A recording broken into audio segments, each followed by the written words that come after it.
Keep pounding on him, Giant. Wait a minute. Pillman, it looks like Brian Pillman down at... Hold on, I'm going down. Oh, get him. Get him there. And hold on, I just got word. I tell you what, we're live here. We just got word. Dennis Rodman suspended for 6 games, fined $20,000 for a headbutt. Sounds to me like Dennis Rodman is getting ready for Uncensored. You've seen him before in WCW pay-per-views. Don't be surprised if Dennis Rodman isn't hooking up with Hulk Hogan. And he's a very good... Hello, my name is Bob Bamber and welcome to the Wrestling 20 Years Ago podcast. We're going back in the time machine to March of 1996, Volume 2 of this month's show. Volume 1 is your WWF show looking at WrestleMania. Volume 3 is your ECW show looking at Big Ass Extreme Bash. We're here for Volume 2 looking at WCW, including Uncensored. I'd like to welcome firstly Wayne Lythgoe. Wayne, good evening. Hello there, Bob. And a return of Del Muir. Del, hello. Hi Bob, nice to be back. Del, kick us off with the news. Yep, starting off with Kevin Nash this month, Bob, formerly known as Diesel in the WWF. He's going to be joining WCW after handing in his notice in New York. That was at the beginning of the month, confirming to Vince McMahon that he would be joining Ted Turner's Atlanta outfit.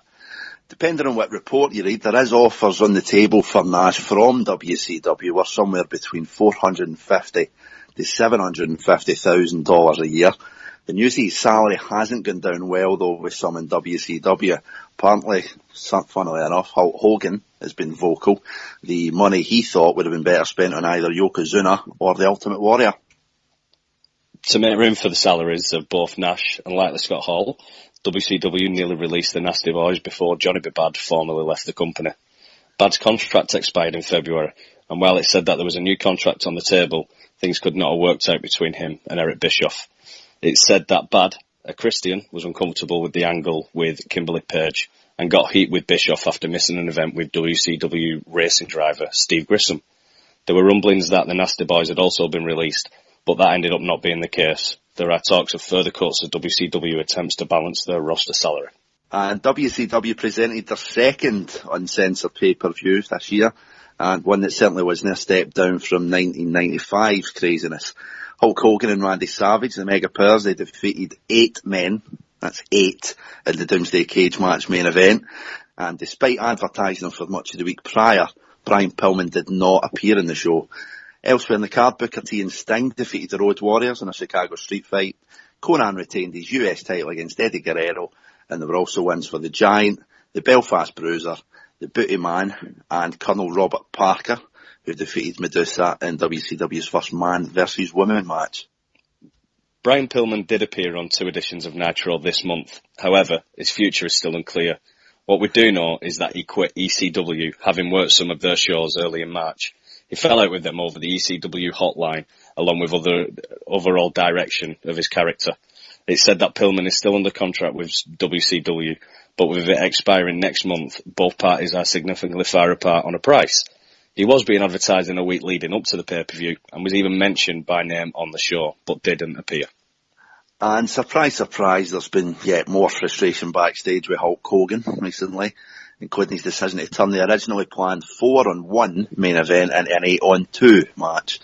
Also causing issues is Hogan's frequent change in the booking decisions in general, and the fact that WCW have been doing strong house show numbers without him or Randy Savage.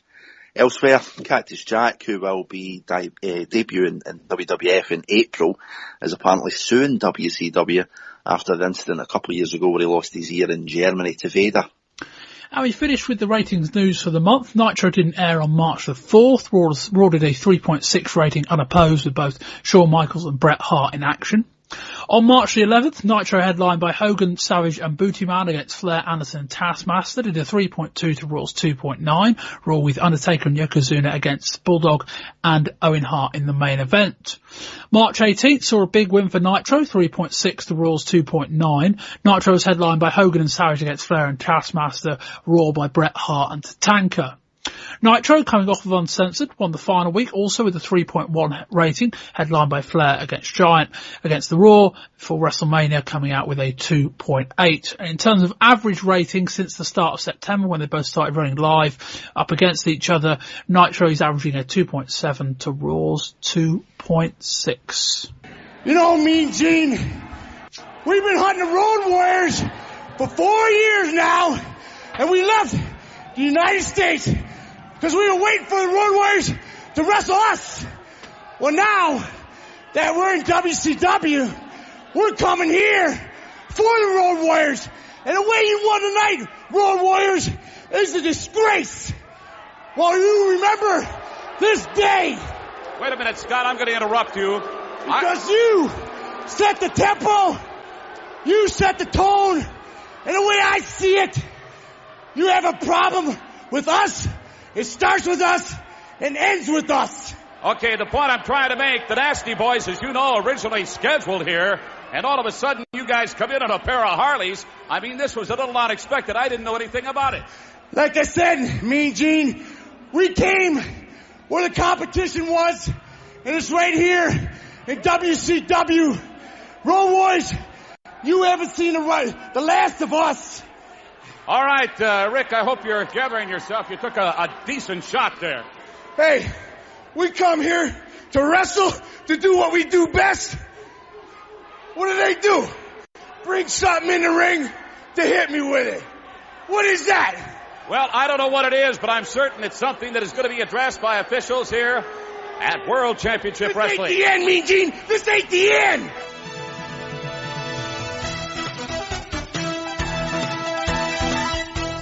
Nitro was preempted on March the 4th, but we do take a rare trip to WCW Saturday night on March the 9th. They're on location in front of a crowd of over 3,000 people. Johnny Bad is defending his television title against Lex Luger. Luger nearly wins it with a pin using the ropes, but the ref stops it. Luger kicks out of a sit-out powerbomb before Diamond Dallas Page walks out onto the R-way, chatting with Jimmy Hart. Bad launches himself over the top rope for a plancha onto Luger. The ref gets another marathon distraction from Hart. Page hits the Diamond Cutter, rolls Bad into the ring, and Luger comes in to win the US title. Nitro returns on March the 11th. During the entrance of the Giant ahead of his match with Jim Duggan, Eric Bischoff asks if we wonder why they say this is where the big boys play. Well, you said it first, Eric. Bischoff somehow spots Brian Pillman at ringside. Fans in the crowd have signs saying, "Call Brian, 1-900-288-PILL." Pillman gets escorted away by security. Apparently the deal was they were trying to work as many people as possible, including the cameraman, who weren't in position for the spot, which kind of ruined the whole thing. Duggan wraps his hand in duct tape, chops the Giant down, but Jimmy Hart provides a distraction for long enough for the Giant to recover and hit a chokeslam for the win. This was surprisingly long, coming in about 7 minutes. We come back from the break for what should be the Nasty Boys, but instead it's the Steiner brothers. They're facing the Road Warriors. The exchange between Scott Steiner and Hawk in the opening few minutes is very physical. The Road Warriors hit a Doomsday device on Rick. Scott breaks up the pin. Scott hits a lovely Frankenstein on Animal, but that gets broken up too. Predictably, the match ends with Animal hitting Rick with the Road Warriors spiked padding for the win. This was a very good match. New WCW television champion and one half of the tag team champions, Lex Luger, is out defending his title against Alex Wright. They air an advert promoting the WCW hotline with Mean Gene Okerlund and Bobby Heenan following various WCW stars around trying to get scoops. It's quite a cool spot, actually. Jimmy Hart throws Alex Wright off the top rope, enabling Luger to win the match.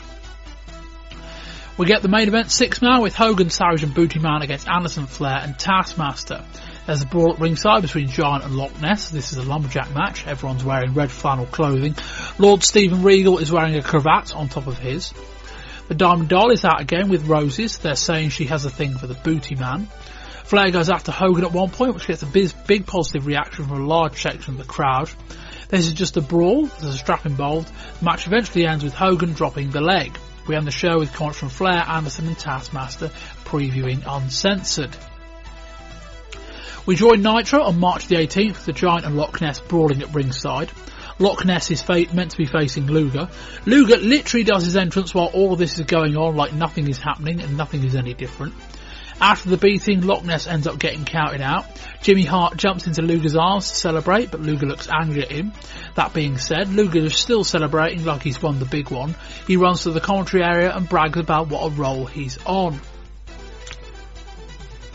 Hulk Hogan and Randy Savage join Tony Schiavone on the R-Way. Hogan says to Savage that he should call him the dirtiest player in the game from now on.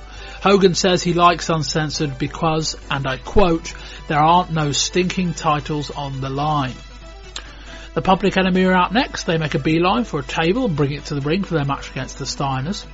The crowd are into the Steiners, and by wrestling standards this is a very strong Public Enemy match. Eric Bischoff essentially announces Dennis Rodman for the pay-per-view via the news of his suspension. Rocco Rock hits a second rope moonsault, which Eric Bischoff calls a 180 headbutt. Rock lays Rick on the table on the outside. Rock does a Sabu-style running somersault dive off through the table. With one issue, Rick has moved. The Steiners hit a top rope bulldog to grunge and win the match. Very good stuff, this. The Booty Man comes out, some ludicrous entrance music that you would have heard at the start of the show. Eric Bischoff briefly mentions Johnny B. Bad being history. He's out to face Arn Anderson. Kimberly walks out in white but meets Woman at the top of the aisle. Booty Man comes to Kimberly's aid, but Arn cuts him off. That works well as Booty Man hits him with a high knee back in the ring, and that will do that. The Nasty Boys are out next for their match with the Road Warriors. This starts off life as a 2-on-2 brawl. Animal strikes both Nasties with a chair, like a school chair, not a folding one. The brawl continues until the Steiners come out and go after the Nasties. Predictably, the running causes a ref distraction. Animal uses part of his walk-on gear, levels knobs with it, and that will do that. Eric Bischoff calls it a 3-way war in the WCW Tag Team Division. The main event is another tag match, this time an official tornado tag with Hogan and Savage against Ric Flair and Taskmaster. This is another brawl with the action largely on the outside. Hogan dominates, we get plenty of interaction between him and Flair, mainly the greatest hits stuff. Hogan gets laid out by a shoe but kicks out and hulks up. Arn Anderson comes out and trips Hogan. Brian Pillman comes out in a pair of amazing tie-dye trousers. We get a disqualification, but the brawl continues. Zeus and Jeep, who are both very big, come out as Jimmy Hart's insurance policy. The heels take it in turn to cut promos on Hogan ahead of Sunday. Flair says to Savage, once he's put him in the hospital, he will bring Miss Elizabeth to see him. And we will jump straight into, well, the evening of Uncensored at least. We'll start with main event in a second.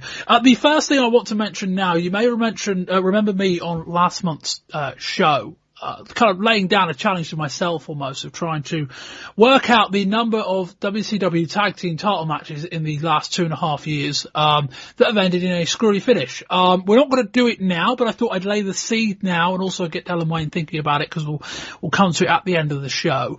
But to keep in mind, I have calculated there have been 20 WCW tag team title matches on clashes or pay-per-views that we have covered since August of 1993. And the question for Del and Wayne at the end of the show is going to be what percentage of them ended in a unclean finish. Now the good thing with there being 20 is the percentages work in 5%. So I'll let Del and Wayne stew that over as we go through the show. We start Uncensored on the main event prior to the show. Lee Marshall is standing on the scaffolding next to the 4-tier steel cage that's actually erected with its own ring next to the staging area. This one does need to be seen to be believed. We start with the Cruiserweight tournament. This Cruiserweight tournament's a bit weird. They did some matches on here, but as far as I'm aware, I think they actually crowned the winner in Japan. We'll see what happens if that plays out on TV with the next month. With Dean Malenko against Mr. JL. Malenko blocks a roll-up into a belly to back. Malenko does a forward roll into a pin for a 2, then follows it with a brutal powerbomb and a brainbuster. Malenko hits a double underhook powerbomb. He then jumps on JL's shoulders, goes for a victory roll. JL blocks it and gets a pin for a 3. Up until the finish, that was about as one-sided a match as you're ever going to see. Mean Gene Oakland gives a ludicrously non-specific promotion about his hotline tonight. Basically, he wants to mention Diesel by name, but can't. We then get a promo with Taskmaster and some of the members of the heel team in the match. Oakland wants to know why Flair isn't out there with them. VK Wall Street walks out during the match between Jim Duggan and Big Bubba. Wall Street throws Duggan's 2x4 into the ring for Bubba. Bubba wrestles the referee for it. He then uses the distraction, Duggan then uses the distraction to leather him with a tape fist, and that was enough for the win. We get a promo from Hogan and Savage. Hogan says that when you're uncensored, you can bend and break the rules. Savage says the Mega Powers have made an agreement that they are bad to the bone. Medusa runs out during a match between Alex Wright and Dick Slater and runs Colonel Parker to the back. Slater levels Wright with his boot, and that's enough for the win. Well, the reason I'm here, WCW wants to hear from the horse's mouth, why Booker T from the Harlem Heat tagging with Sting, you know. Hey, I'm going to tell you why. Because me and my brother, Stevie Ray, Booker T and Stevie Ray, we are from the street. We are from across 110th Street in Harlem, New York. And hey, the reason I'm here is because in 1995, me and my brother, we laid claim to the World Tag Team Championship belts on 4 different occasions. And in 1996, we want to just be the first tag team to win it on 5 different occasions. And Sting, hey, it takes you to do that, if you know what I'm talking. Have you ever been to Harlem? No, I've never. Have you ever been on the street? No, I've never been on the street. Let me tell you, the way we did it was we dropped suckers off left and right, if you know what I'm talking about, to get those belts 4 times. And we are going to get it for a 5th time, but it's going to take you, Sting. And I'm wondering, yeah. Do you got what it takes for us to do that? You got your red blood cells moving, don't you? Get a little ticked off thinking about the street there in Harlem, aren't you? I'm thinking about the Road Warriors. Well, you be thinking about the Road Warriors. You be thinking about Harlem, because I need you to be just the way you're getting right now, pumped up, thinking about the streets in Harlem and the hard way you grew up. Well, you know something? I became 5-time world heavyweight champion here because I've been around the block a couple times, jacking suckers like you were jacking suckers on the street. Yeah. I was jacking suckers here at WCW, and that's what we need to do tonight against the Road Warriors. I got into this mess because of that lousy, stinking Jimmy Hart and the legal ties that he's got with Luger, which, by the way, that's legit because I've looked into it. I'm just not sitting back saying, oh, I need another partner crying the blues. I looked into it. Luger can't do anything about it, and I'm glad you stepped up to the plate. You and I are going to complement each other because we got the same kind of strength and agilities, and we can get the job done against the Road Warriors tonight. Yeah, and speaking about the Road Warriors, me and my brother, we would be 5-time world champions if it wasn't for the Road Warriors and a 50-pound lead piece of pipe they hit my brother, whatever it was. But look here, the Road Warriors, they're a tough team. But the bottom line is this. After we do them, do me and my brother get first shot at you? Yes, I'll say it on national TV. I'll cut you off right there. Yes, you and your brother get a shot at those world tag titles. Okay. We get an interview with Sting and Booker T ahead of their tag match of the Road Warriors tonight. Booker T says the Heat won the tag titles 4 times in 1995 and it's going to take the help of Sting to make it 5 in 1996. Sting says he and Booker can complement each other tonight. He says that if they get the job done, Harlem Heat will get the first shot at the titles. We then get the Nasty Boys versus the Steiner Brothers in the main event. This is a tornado tag match. Scott hits a double clothesline off the top and the Steiners clean house. Nobbs hits a power slam. Sags drops an elbow from the top, but Scott breaks it up. The Steiners hit a Doomsday device on Sags. The match ends, I think. Then the Road Warriors storm out and the 6-man brawl breaks out. We end the main event with the members of the Alliance to end Hulkamania on each level of the cage. Luger says this is one last deed he does for Jimmy Hart. That's it. We move on to the pay-per-view. Dal, you can kick us off with the results. Yep, starting off first of all, we've got the WCW US title. It's Conan who defeated Eddie Guerrero to retain. The Belfast Bruiser defeated Lord Steven Regal by disqualification. Colonel Robert Parker defeated Medusa in an intergender match. The Booty Man defeated Diamond Dallas Page. And the Giant defeated Loch Ness, formerly known as Giant Haystacks to listeners for the UK. Sting and Booker T defeated the Road Warriors, and the Mega Powers, Hulk Hogan and Randy Savage, defeated the Alliance to end Hulkamania, which involved Ric Flair and Arn Anderson, Meng, the Barbarian, Lex Luger, the Taskmaster, Z-Gangster, and the Ultimate Solution, and they were accompanied to the ring by women, Miss Elizabeth and Jimmy Hart. And crucially not, as WCW advertised throughout the week, Brian Pillman. Or indeed Dennis Rodman, who was mentioned, I think, at one stage, where Eric Bischoff did basically imply on Nitro he was going to be at the show. He did not. Good couple of weeks prior, you're right enough, no show for D-Rod. Wayne, what do you think of this show? And it started off okay. I wouldn't say it was great. You know, I liked a bit of Eddie and Conan, and obviously we got a really stiff match after that. But once those 2 matches were out of the way, it took one hell of a nosedive. And for me, this is probably one of the. We've said it a few times, but this is actually probably one of the worst pay-per-views I've seen from WCW. No. Oh, I have missed this world of WCW. We've got yet another gimmick for Brutus Beefcake, Big Brother, Brother Brutai. We've got Giant Haystacks just turning up in the middle of it. Hogan just up to his usual in the main event. Oh, I'm glad to be back, Bobby. Yeah, I didn't hate this show as much as everyone else did. It's a 3 and 4 show in the sense that there's 3 really good matches and 4 absolutely abhorrent matches. Is probably the cleanest way I can describe it at this stage in the show. But I've certainly seen worse WCW pay-per-views, and I think a lot of people are saying, Wayne kind of alluded to it in part, a lot of people are saying this is the worst pay-per-view ever, / the worst pay-per-view WCW ever put out. I will champion Bash at the Beach last year to the hills when it comes to that kind of thing. But yeah, this main event is something else. We will come to that later in the show. We're in Tupelo, Mississippi. Tony Schiavone, Dusty Rhodes and Bobby Heenan have the calls. Dusty says Hogan needs to survive this to carry on into the 90s. Let's think 3 years ago saying bring WCW into the 90s. It's 96, Dusty, come on. The caged area, I think I said it was 4. It's actually only 3 levels of the caged area. I think it was 3 levels and 4 tiers, if you can imagine such an architecture. I'm not sure that makes sense. See, there's 2 blocks in the middle. Essentially side by side. There's like 3 different horizontal levels, if you like. But it does make for quite a cool look on the entranceway. Wrestlers have to kind of walk around it and underneath some scaffolding that they've erected to hold the thing together. So that looks quite cool. We open up with Eddie Guerrero against Conan for the WCW United States title. Conan starts with an arm submission. Guerrero fights out, but Conan arm drags him back into the mat. Guerrero hits an arm drag of his own and flips to his feet. Guerrero tries something funky with a handstand, then does a figure 4, but Conan grabs the ropes. We get a complicated exchange of pin attempts. Conan shoots for a knee bar, then turns it into a single leg Boston Crab, then a high angle 2-legged Boston Crab. The action speeds up in front of a silent crowd with some quick arm drags. The pair square off and exchange slaps and shoves. Finally, a bit of noise from the crowd. Guerrero hits a Hurricane Rana off the top for a 2. He then locks in a camel clutch. We get chants of both men after a standoff. We then get a series of nice arm drags from Conan. Guerrero locks in a long rest hold. Conan escapes to the outside. Guerrero climbs to the top, but Conan flees harm's way. Guerrero lands on his feet after a monkey hit flip, then hits a lovely flying head scissors and gets a flying crossbody in from the top to the outside. Guerrero hits a Hurricane Rana for a 2. Conan hits a razor's edge into a powerbomb. Conan sits on the top rope. Guerrero follows him, then Conan just flings him to the outside before going for a suicide dive, which Guerrero half seems to block.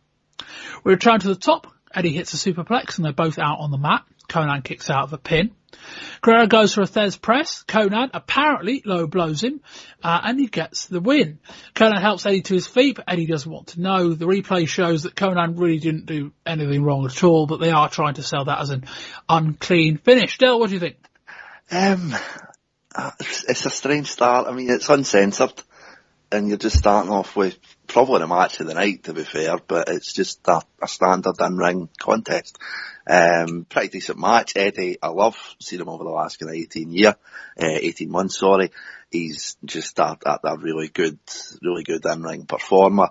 It kind of seems strange. It's probably something I'll come on to later in the night as well when you ran through that main event card, when you've got the likes of Dean Malenko in there. Why are some of the matches on this card? But this certainly wasn't the worst offender. Conan's a bit of an odd fit, I think, for WCW. You see him kind of big guy, not really much kind of on-screen character to him compared to the charisma that you see just oozing out Eddie Guerrero, but he's kind of a big guy, good look, pretty decent match, strange ending as you say. I don't know what the kind of low blow idea was. There's a couple of endings that they kind of messed up camera-wise in the show. This was not the worst of them, but dare I say it's a pretty decent start, if not a bit long. Why?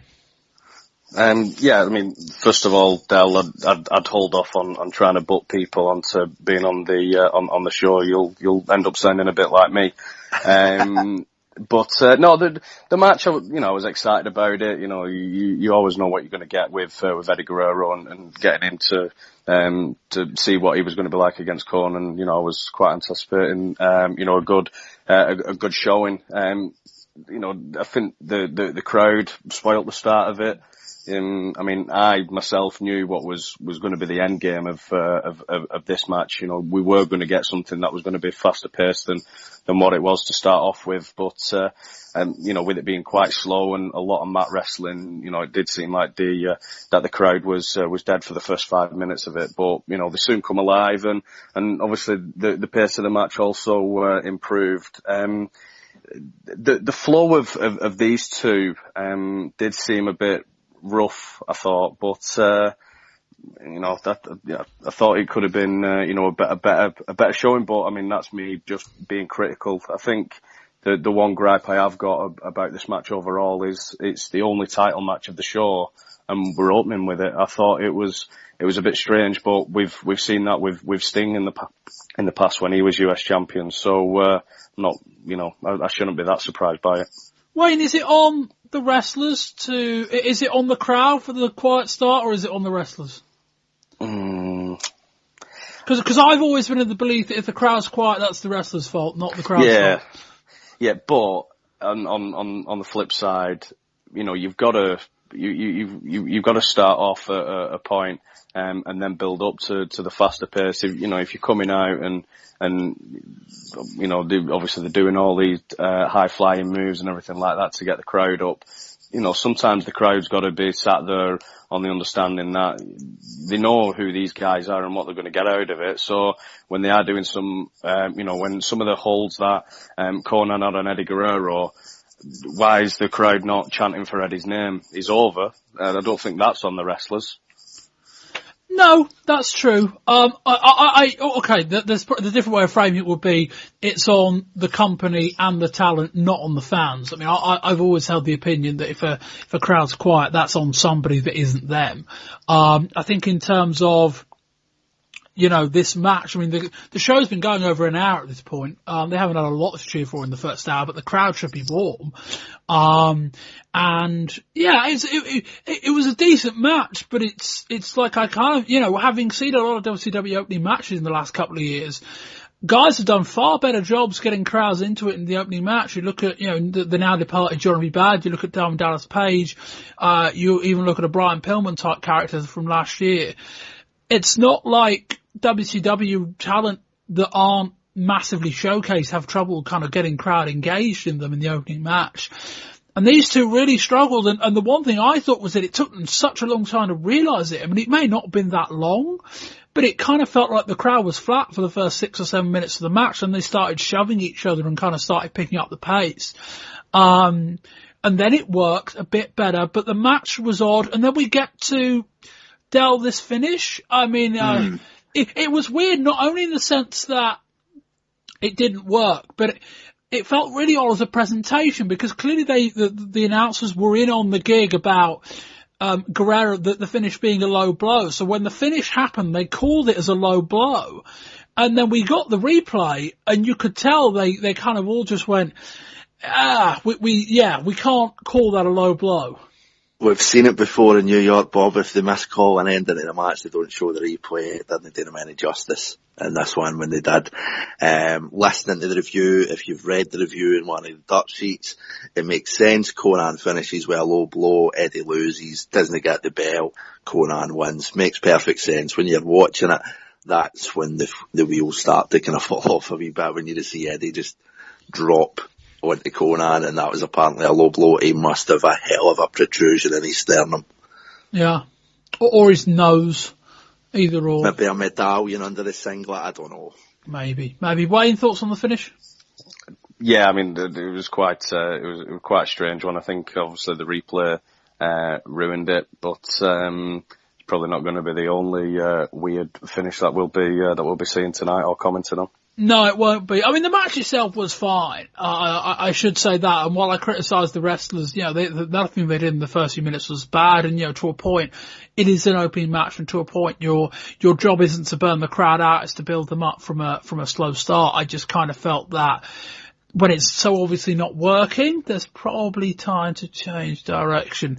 Anyway, we cut to a clip of the Giant. Yes, literally the Giant sat at a computer talking to some fans on the CompuServe online chat, which was a bit of a weird visual. Giant kind of chuckling and looking a bit puzzled at some comments. That's the way to kind of make this 7-foot-tall giant seem supernatural and all dominant anyway. We move on. It's Lord Steven Regal with Jeeves versus the Belfast Bruiser, Finlay. Bruiser slaps Jeeves on his way to the ring. This match is England versus Ireland. Bruiser hits Regal with his jacket and we start the match off. We start at a pace. Regal hits some lovely uppercuts. Bruiser responds with a high knee. Regal locks in a chin lock to slow things down after a strong start. Bruiser responds by headbutting Regal's chest. On the outside, Bruiser drops Regal chin first across the guardrail. He then starts working an arm, driving it off the ring post and the top rope. Bruiser hits a power slam, then jumps on Regal's chest before returning to a chin lock. Bruiser hits a clothesline and almost picks it up.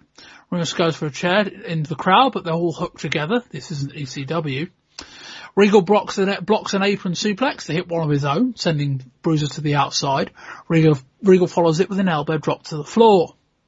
Bobby Heenan and Dusty Rhodes try to guess where Ireland is in relation to England.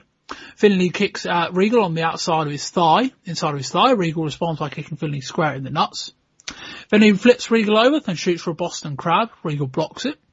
Regal leans in over by Finlay. Bruiser then hits it with a left, then follows it by driving him back into the back first into the apron. Regal is bloodied by the hard left, and the audience, the announcers even reacted to that very, very well. Bruiser leans in over Regal. Regal uses his knees to vault Bruiser to the outside. Regal runs up the R-way with Bruiser and throws him into the Doomsday cage. They return to ringside and Squire, Dave Taylor and Robert Eaton come out and start a 3-on-1 beatdown on the outside. Regal slaps Bruiser to the ground to end it. Bruiser wins by disqualification. He comes to and charges the 3 to the back. Wayne. Well, they called this a grudge match to start off with, and they wasn't wrong. There was no love lost in this. It wasn't a clinic, but you know what it was stiff. I don't mean stiff in a hot single match way, but you know it's stiff in a way where you know they was going out there and they wanted to give serious damage to. I mean the Belfast Bruiser. I lost count how many forearms he connected with. Everything from start to finish was just. It was a brawl. You know, we're going to see another brawl later on, but this one, I enjoyed, quite a lot. And, you know, I did enjoy the last match, but for me, I'd probably say this was my match of the night. I just loved the back and forth from these two. And like I said, you know, they just did not hold back. No. In the grand picture of things, Bob, I don't know how much of a difference it would be, but personally, I would probably have started with this and swapped it with the first match. The fans, as we said in the first match, were a bit quiet to get into this show. They did come to see something that was uncensored. This is what it was. There's a phrase that I would say is called working snug. This didn't even qualify as that. This was just, it was almost like watching you and Tom Martin review the Ultimate Fighting Championship. It was that much, just an absolute fist fight at times. The nose gushing open for Regal was just something else to watch when you actually see that happening in this world and you don't see them with their hands over their face for 20 seconds and the camera panning away. You just see Regal turning around and he's just covered in blood. The ending, I thought, had a place that kind of, from a storyline point of view, it makes sense. These two have been in the back. They've seen Regal struggling a bit. They've come out saying, no, we're going to put this Belfast Bruiser in his place, get the win, at least in a kind of pride and dignity point of view for our guy. We're not going to let him go down to this Bruiser. I thought it was a decent match. Again, maybe a bit on the lengthy side. It did feel as if it dragged on a wee bit, but as for effort in the ring, you can't fault these two. God love them. They battered 7 shades of shit at each other. Yeah, they beat the piss out of each other for 17 minutes, and it was a lot of fun to watch. I mean, you know, a match that I think certainly if you're watching Nitro, I imagine there's been more build on Saturday night. Not that I watch that all that much anymore. But in terms of, you know, you wouldn't really seen these guys. I think Bruiser did end up wrestling Savage, but I think that was after this show. But not the kind of match you needed a lot of context in to get invested in very quickly. I mean, it was one of those where it was just a fight. Like, it wasn't really a wrestling match in the sense that neither guy particularly assumed the babyface role. I think we assume, the Belfast Bruiser was kind of by default, particularly as he kind of took the beat down on the end. They just beat the piss out of each other. They just, it was just strikes and uppercuts and punches, and the left hand, apparently Regal's nose was broken following that attack, and he ended up having to go to hospital. But that left hand, I mean, boy, that shot to the nose, and yeah, a disappointing finish, but I'd like to see more of this, and I think most people would. We get comment from Jimmy Hart on the Giant. Giant says he's going to tear Ric Flair limb from limb to regain his WCW title. That's the following night on Nitro. We rejoin Mean Gene Okerlund, who says a major wrestling superstar may be hanging it up the tights to go to Hollywood. That would be Bret Hart, I think. That fits into the story I've heard about Bret this month. We get comments from Loch Ness. He says Hart pulled him out of the Doomsday match, so he's going to take it out on Hart's man Giant. Okerlund makes a comment about Loch Ness's teeth, which goes down well. Nearly 700 pounds of Loch Ness. Gentlemen, come on in if you would, please. This man is going it alone tonight here at Uncensored. No Jimmy Hart. That's all over with tonight. Just you and the Giant. As you know, the winner will be facing the Nature Boy Ric Flair tomorrow night on Nitro. Well, Mean Gene, just let me tell you something. That weasel face Hart, he brought me all the way over across the ocean. A weasel-faced Hart? Yes, that's the way I describe him. He promised me a shot at Hogan in the Doomsday match. But with his power of attorney, he pulled me out of the match. Well, let me tell you something, Hart. Tonight, I take it out on your man, the Giant. Because when I drop 700 pounds right across him, he won't get up. This I guarantee you. What happens if you get your hands on Jimmy Hart tonight? Do I dare speculate, Loch Ness? I can't tell you what I'm going to do with him because it won't be allowed on TV. But you can imagine, Mean Gene, when I get my hands on him, he'll know all about it. By the way, I've got to introduce you to my neighbor down in Florida. He's a dentist. You'll love this guy. And we move on next to Colonel Robert Parker against Medusa. Parker is suited up. Medusa is wearing the stars and stripes. We get a collar and elbow tie-up and a clean break. Look at it. Oh, he locked up with her. He locked up with her. And he shoved her back into the corner. Yeah, and he broke. Clean. What the hell? He locked up with her. And broke clean.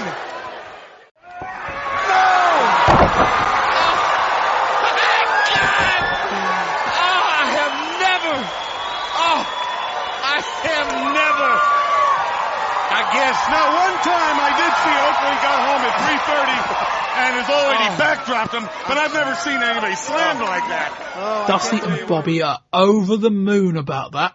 Parker poses about his strength. Medusa flips him over, and even Medusa seems taken aback about the spot and starts smiling. Parker shoots for an airplane spin. Medusa slides out of it and nearly gets a 3. Medusa hits a body slam. Heenan says, there was one time I saw Okerlund get home at 3:30 a.m. and his old lady backdrop him, but I'd never seen anything like this in my life. Parker gets some advice from Slater and slams Medusa in the ring. Medusa hits a pair of second rope drop kicks. She hits a crossbody from the top and Parker almost lands safely. Back in the ring, she goes for a German suplex. Slater pulls her off of the pin, then Parker gets on top of her and pins her for the 3. Del. Where do you start? As well, I did take the start where Mr. Lythgoe, this when the show started taking a bit of a nosedive. I don't quite know what it is with the Colonel and just fighting women, whether it's Sherry Martel or whether it's Alundra Blaze or Medusa, as she's now known. It's a strange setup. I quite liked the idea of the match. It was short. They never kind of took the chance of kind of dragging it out too long. They knew what they were going to get. The finish, I thought, in theory, much like the Conan Guerrero match at the start, again, kind of worked on paper, but again, they just didn't do themselves any favours with the camera angles. You've got Dick Slater out there, pulls the leg away for Medusa. Parker rolls on top of her when she loses her pin. He gets his pin. it makes sense. It just wasn't really very well shot. Medusa looks in good form, to be fair to her, but I think for a clear athlete of her calibre, I think there's better things to be doing there with her, I think. Wayne? I thought it was, quite a funny start. Even the commentators, Dusty himself, was quite enthralled by that lockup, and so was I. And just seeing them both go at it, and seeing the Colonel actually attempt a lockup, was really, really funny. But then, it just went downhill, just like the pay-per-view itself. That is when the turning point was, just after that. And it really did go downhill. I thought the ending itself, did we really need Robert Parker to go over? I don't think so, because I don't think this feud, if it is a feud, should carry on. I thought that it should have been done. See Colonel get his comeuppance. He's just been pinned by a woman, and let that be that. But the fact that it was a bit of a dodgy finish, and then he's ended up going over, gets me to think that they're going to carry it on somehow. I hope not. I would second the notion that there is no need for Parker to go over in this spot really at all. I don't particularly think anyone cares. This was the kind of match that I think the announcers seem to enjoy more than probably almost anybody else. It wasn't very long. It was about 3 minutes long. The genuine smile on Medusa's face when she, backflips Parker, whatever we want to call it, kind of pushes him off, and he does a kind of backward roll, was a nice moment. Heenan's line was nice. The commentator's reaction to the lockup was funny. But yeah, I guess it fits into the uncensored stipulation. We're going to do an old guy against the woman, but it's like, come on. I don't know. Maybe if I'd seen more of this program, I don't know that it would have made any difference. It was short. It wasn't very good. The announcers seemed to enjoy themselves, I guess. Anyway, Lee Marshall is backstage in front of a chalkboard that seems to attempt to make some tactical sense of the Doomsday cage match. That kind of does need to be seen. He's joined by the Road Warriors. Hawk says he and Animal will remove both of their brain stems. That's Sting and Booker T. Whatever that means. Anyway, Slamboree is going to be Lethal Lottery. I've got flashbacks of Battle Bowl. If it is, I may not be on May's WCW podcast. We'll see. Happy place, Bob. Happy place. Yes, maybe. Next up, oh boy. Quick bit of news. We covered the Johnny B. Bad story up the top. This match was meant to be Diamond Dallas Page and Johnny B. Bad. I really wish it was.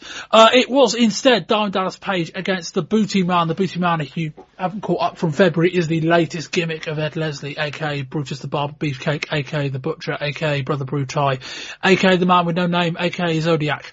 I think that's it. I think so. Diamond Dallas Page comes out with shaggy hair and no jacket. He starts arguing with the fans in the first few rows. They both do turnbuckle poses. Booty Man gets a surprisingly decent female reaction. There's a lot of stalling early doors. Booty Man knocks Dallas to the outside.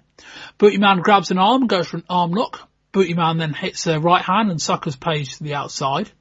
They brawl into the R-way, back into the ring. Booty Man drives Page's head into the turnbuckle 10 times. The final 3 went from the top turnbuckle to the second to the third and then finally on the mat. Page, dazed, stumbles through the middle rope and then over the guardrail into the fans. Out comes the Diamond Doll, well, Kimberly Page. She is dressed in a cheerleader outfit, wearing the same colours as Booty Man. Booty Man rocks him with a right, then Page gets caught in the ropes, and he gets a few more shots in. Kimberly gets on the apron, offering a distraction to Page. Page rocks in a chin lock and uses the ropes for leverage. The chin lock lasts absolutely ages. That was so long. Minutes, hours. It took a while. Kimberly says into the camera she's looking for a boyfriend. She climbs onto the apron. Paige kisses her. She slaps him. Booty Man hits the high knee. Yeah, that was the joke. Yeah, very good WCW. An actual high running knee wins the match. He and Kimberly kiss at ringside. Wayne, talk us through this. Well, I've been a guest on this show for just over 12 months. And all the regular listeners will probably know that I've not been Johnny B. Bad's biggest fan. but my God, did I miss him. I missed him so much in this match because we've seen him and DDP go at it before, and you know, they had I can't remember which pay-per-view it was, but at the time I was saying that was a bit too long, but I would have appreciated that a lot more than what I was put through here. WCW, although Johnny B. Bad has moved on, and you've put the boot in. Well, he's gone to WWF. He's not died.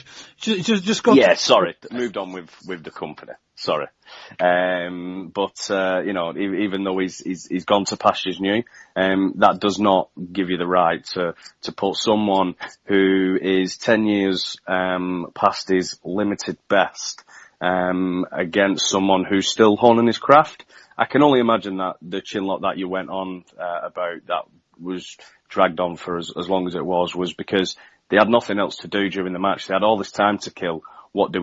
We'll just do this. And DDP himself, you know, as I said, he's honed his craft. We've said good things about him in the past, and you know he is quite funny in his role. But you know the match was ruined just for the sheer fact that, you know, unlike the crowd, I can't buy into the booty man. He's been through so many gimmick changes in the past 6 months that you know, I just can't buy into his character at all. And I think the only highlight of this match for me was that dive cock up near the end.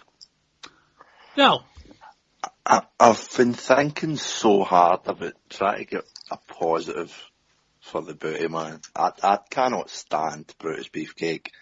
I have never seen any form of appeal, let alone sex appeal in him. This booty man,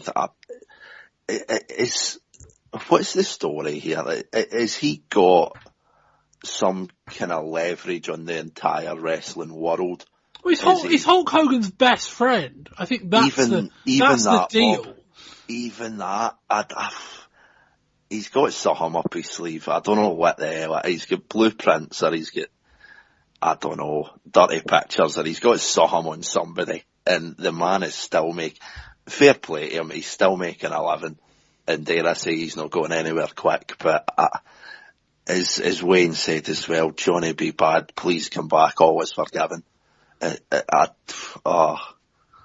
don't know.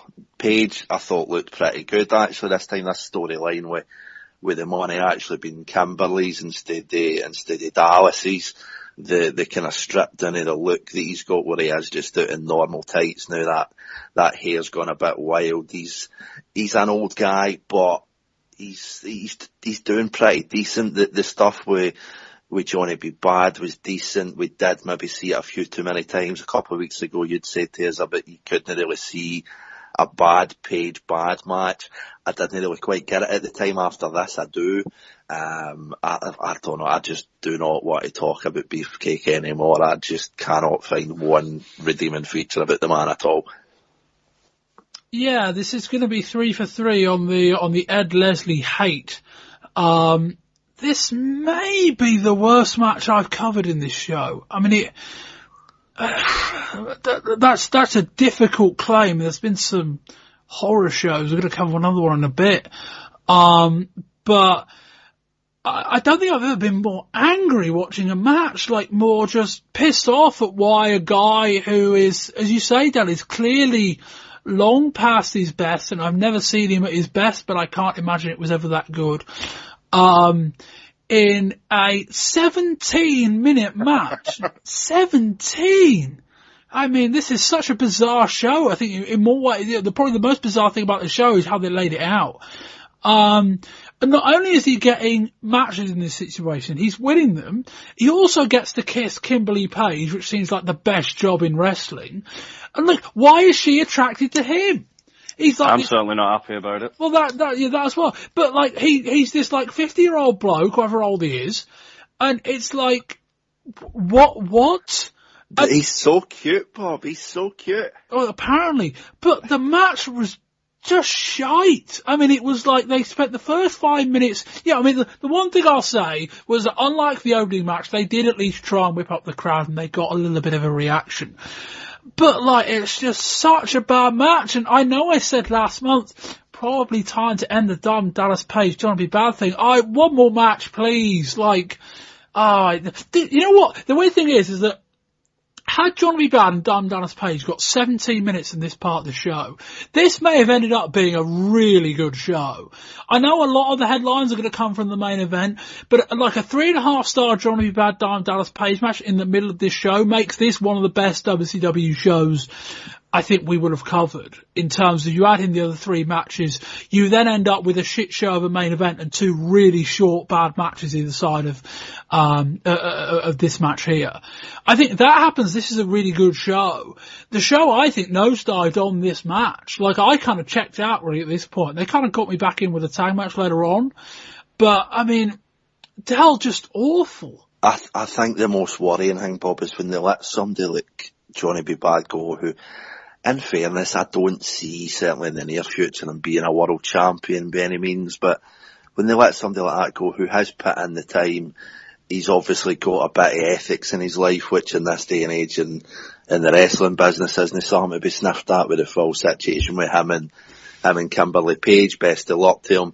But I mean, when they let somebody like that go, who's put the work in and they're still rolling out whatever his name is these days, I don't get it. And the worrying fact out of all this is the crowd loved him. I'll go that far. They reacted. I'll give you that, but I don't think they loved him. So far, they didn't love it. I've got to agree with Del on this one. That's exactly what I was thinking during the match. They ate that booty right up, Bob. He was pretty over. What a horrifying thought. Anyway, let's move on. We're backstage with Jimmy Hart and Lex Luger. Hart is emotional, saying this is the final night he'll be representing Lex Luger. Hart hands Luger a Luger jacket with Jimmy Hart style and then runs off crying. Don't know where Jimmy Hart gets these jackets made, but fucking hell, they're awesome. This was like a multicolored one with like a Luger portrait on the back. It looked excellent.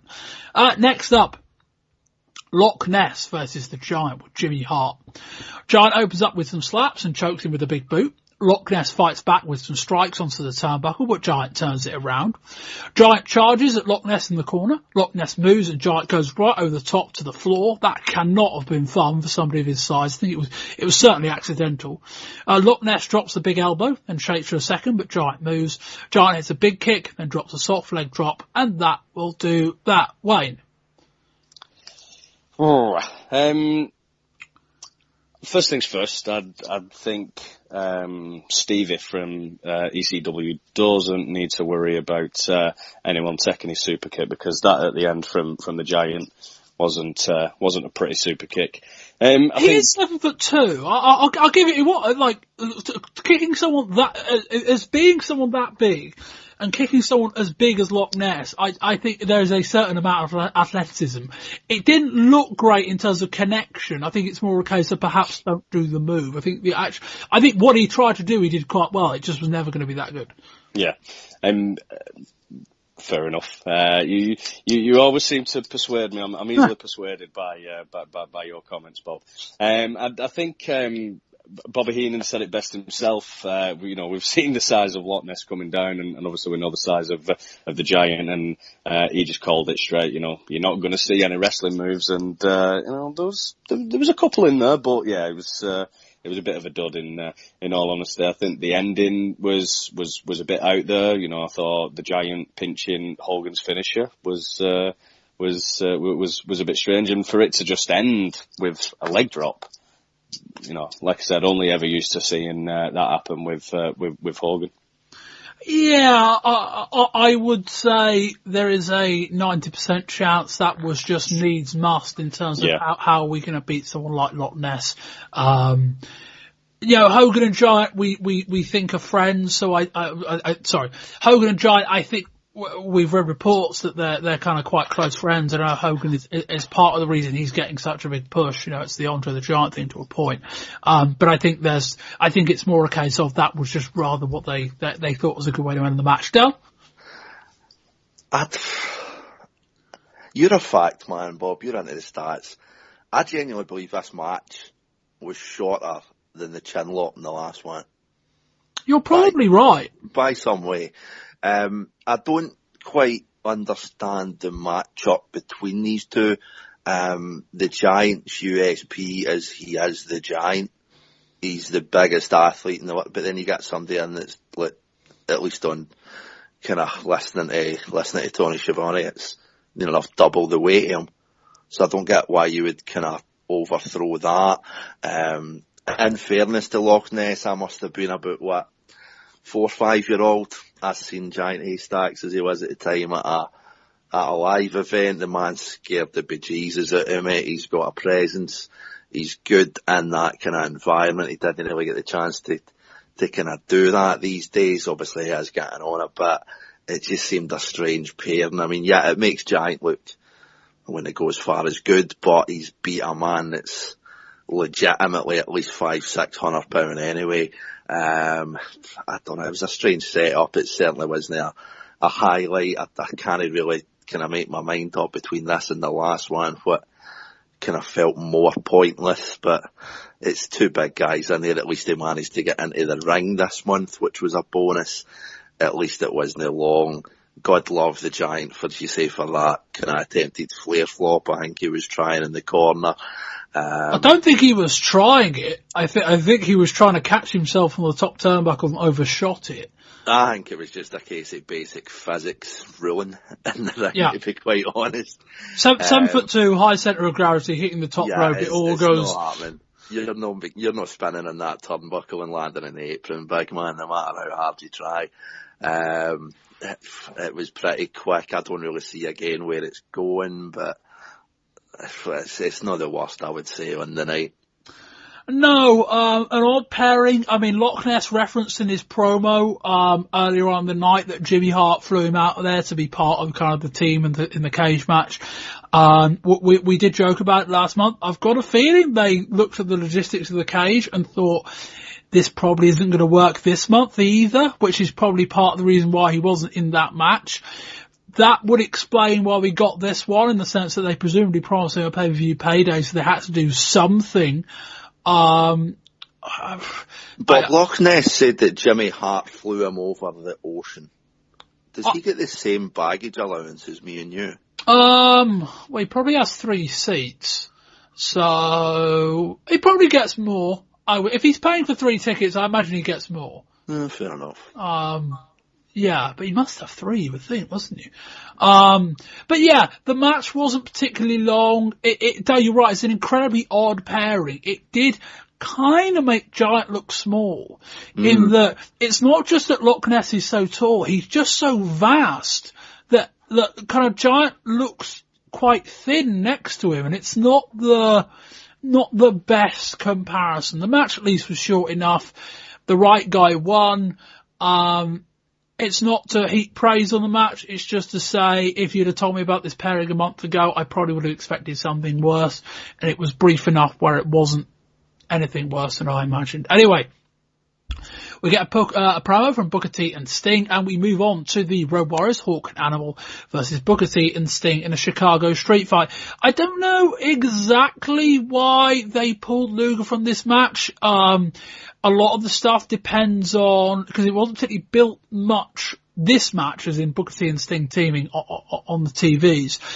We know from what we read in the news and kind of what I read of reading around that beforehand, that Hulk Hogan made a change to the stipulation of the match from a 4-on-1 to the 8-on-2 main event. I think Luger wasn't in the original plans. It would have certainly been Taskmaster, Flair and Arn, with the fourth guy presumably being Brian Pillman. I assume that would have been the original plan, so I don't know that Luger was in the original plan for that match. But anyway, he was pulled from that, and we got Booker T and Sting in the Chicago street fight. It did at least lead to the nice kind of idea that Luger talked himself and Sting into a Chicago street fight and then got out of it. There was at least that. We start the match during the introductions. All 4 men are going at it in a brawl. Booker hits a nice Mafia kick to Hawk, then rounds him into the ring post. Animal hits a 10 punch on Sting. Booker T levels Animal with a lovely scissors kick, but only gets a 2 count. Animal returns it with a power slam for a 2. Sting crotches Animal on the ring post. They're all brawling at ringside, and we go to split screen. Booker T pile drives Hawk on the floor. Hawk then pops up and clotheslines him. Booker responds with another big kick. Back in the ring, Animal low blows Booker T. Booker shoots for an armbar. Sting wanders up the aisle and grabs a steel chair. Animal takes a couple of shots near the cage, and Hawk takes one off the back and off his head. Booker T hits a jumping sidekick on Animal. Sting pile drives Hawk, but once again pops straight back up. The pace of the match slows down at this point. All four men are on the outside, but the action is more deliberate. Booker hits Animal with a series of kicks in the midriff. Sting goes for a Stinger splash, but Hawk moves. Animal sets a move off the top, but Booker T saves the day by crotching him. They revisit the spot where Sting bounces off of the ropes, dazed, and lands and headbutts Animal in the crotch. Animal hits a reverse kick, low blowing Sting. Sting goes for a flying splash from the top, but can only meet the mat. Hawk comes off the top, and Booker T meets him with a high angle drop kick. Sting and Booker T, who've been working together very well all match, take down Animal with a double clothesline. Sting crotches Hawk on the top rope and rattles the top rope around. Booker T goes for a big kick, but misses and crotches himself on the top. Sting and Animal exchange guardrail shots. Sting flies off of the top. Animal captures him into some form of power slam. Hawk goes after Booker on the outside, and Booker DDTs it. The pace of the match is very plodding now. In the ring, Sting and Animal go into a double clothesline. Booker T hits a jumping sidekick, but doesn't have the energy to go for a cover. Sting takes a chair shot to the back from Animal. Animal goes for a clothesline. Sting ducks and his arm hits the ring post. Sting responds with some chair shots. Booker flies over the top. Hawk catches him with the top of a chair and then hits a short over his back. Sting disappears, then returns, not with Animal. Walks into... I'll try it again. Sting disappears, then returns with not Animal, walks into a trap with Stevie Ray and Lex Luger. They knock Animal out and tape into a post. This is backstage. Animal kind of wandered off. Back in the ring, it's just Sting and Hawk. Sting has found a second wing. He goes for a Stinger splash, but on the guardrail, but Hawk moves. Booker returns and slams him into the ring steps. Booker T goes for the Harlem Hangover, but Hawk moves. Steve Ray comes out and levels Hawk with a chair. Booker T pins Hawk, and it's all over. I'll now repeat what I was saying towards the end there that I completely ballsed up. Sting and Animal kind of head to the back. They disappear behind the scaffolding into the back. Sting then returns on his own to kind of continue the attack 2-on-1 in the ring, and then we then cut backstage, and Luger's kind of... I think that the idea was it was going to be meant to be in his dressing room, but it was far too big for that. But Animal walks into an attack with Luger with Stevie Ray, and they end up taping Animal to this kind of beam in Luger's dressing room, wherever they were. This wasn't played on TV, so Sting again can't see Luger helping him win the match. And we then turn to the action, and even with the 2-on-1 advantage, we still need an interference from Stevie Ray. Del, what do you think? Very, very, very plodding. It was a really strange show so far. You kind of seem to be getting like 2 3-minute matches and then like a 20-minute match. A 2 3-minute match and then like a 20-minute. I don't know, these are... This was the better part of 30 for what that's worth. Was it that long? Yeah. I'd have maybe given them a disservice with the 20 minutes. I've maybe kind of made it sound as if it went quick, and I didn't think it was near enough a half hour. It's the little things in wrestling that make a difference for me. Me and you spoke about it in part 1. Bob with WrestleMania, Rowdy Roddy Piper turns up to a Hollywood backlot brawl, in essence a street fight. He turns up with a leather jacket and a pair of jeans on. This wasn't a street fight. For me, you get the Road Warriors out just as they always look. You get Sting and Booker, who I still cannot make sense out of the pairing between them. I think the two of them would be far better served working as singles guys, or certainly Booker with his brother. Again, a kind of weird setup to the match. The fact that it was a street fight that wasn't really a street fight didn't really make much sense. The bit backstage, as you say, with Luger, I mean, it wasn't entirely dissimilar to WrestleMania 10 with Savage and Crush. They kind of ended that. It was strange. I mean, I don't know how many years I've been moaning on this show now about Sting and his underutilisation. We're in the middle of 1996 nearly now, and we're still not getting who Sting should be. Sting is probably the most consistent worker this company has had for the last 5, 7, 8 years, and he's still just through into matches like this that, as you say, don't really have a story going into them. I can't imagine there'd been much of a story coming out of it. It's good to see the Road Warriors, I suppose, when again harking back to the main event. You've got The Steiners are here, the Nasties are here. We've got that. I don't know. It was just strange, and it's far too plodding for my liking. Wayne? Yeah, same as Del, really. I thought it was just too long and drawn out. You know, if you made it a lot shorter than what it was, probably cut it down by about 15 minutes, then, you know, we probably would be talking about a different match altogether. But, like I say, I think it was 29 minutes it was on FOSS, so, I mean, it just seemed a lot of, the, stuff that they was doing was repeated, a few of the times. You know, didn't really seem that there was any storytelling, but then again, you know, you're not going to see much telling of a story in any kind of street fight. If I could compare it to one match I've seen lately, that'd be the Pitbulls and the Eliminators. And what they did, you know, they were taking it into the crowd. They wasn't really in the ring a whole lot of the time. And that kind of match probably belongs on an ECW style pay-per-view, but to me, I don't think it deserves to be on a WCW pay-per-view, even if it is an uncensored match. If it's like, there was nothing about it. It was just a brawl. There was no actual street fight.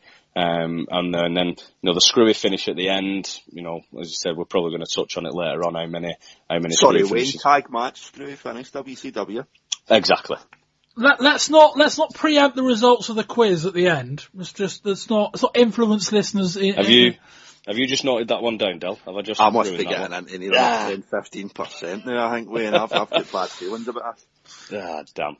I thought I was going to win that one. Well, it's worth saying that in the kind of spirit of the question, it is tag title matches only. So this match wouldn't apply. Call me a mug. I really like this match. You're a mug. Thank you. Where to begin? There were certainly some negatives. There was about 9 or so low blows during this match, which is a lot, street fight or not. But I thought a lot of the perceived negatives of this match really fit it. Like the idea that the match slowed down because predominantly Hawk and Animal were blown up at about the 10-11 minute mark made sense, but it made sense in the match context. The fact they just went at it so hard in the first 10 minutes, you can't criticise them for not being able to keep up this kind of frantic pace. I've seen matches before which people, you know, credit these great 25, 30 minute matches. It's like, but they never slowed down. Like, you might call it a criticism that they ran out of energy, but it made sense. It was I don't want to call it a logical brawl, but it was a fun match to watch, I thought, in terms of the different stages of it. One thing neither of you two mentioned was, well, one, just how Sting and Booker T coexist as a tag team. They're two very talented guys. Wayne, I thought this was a standout night for Booker T. I thought he shone on this show more than anyone else did. Oh yeah, definitely. It's, I mean, that's probably one of the things that was taken out of this was, that he can go alone without his brother. I think I mentioned it quite a few months ago. It might have actually been Bash at the Beach, I can't remember, but, you know, Booker T's quite young, and if they're going to do something with him, you know, they probably have got a star on their hands. Del? And as you said at the start, Bob, we were unfortunate not to see Dennis Rodman this month. I think if there was an MVP award, you're quite right, Booker T, hands down. Yeah, it was probably a bit long. I think this match could have been 23, 24 minutes and it wouldn't have been any better or any worse than the extra 5 minutes that it was given.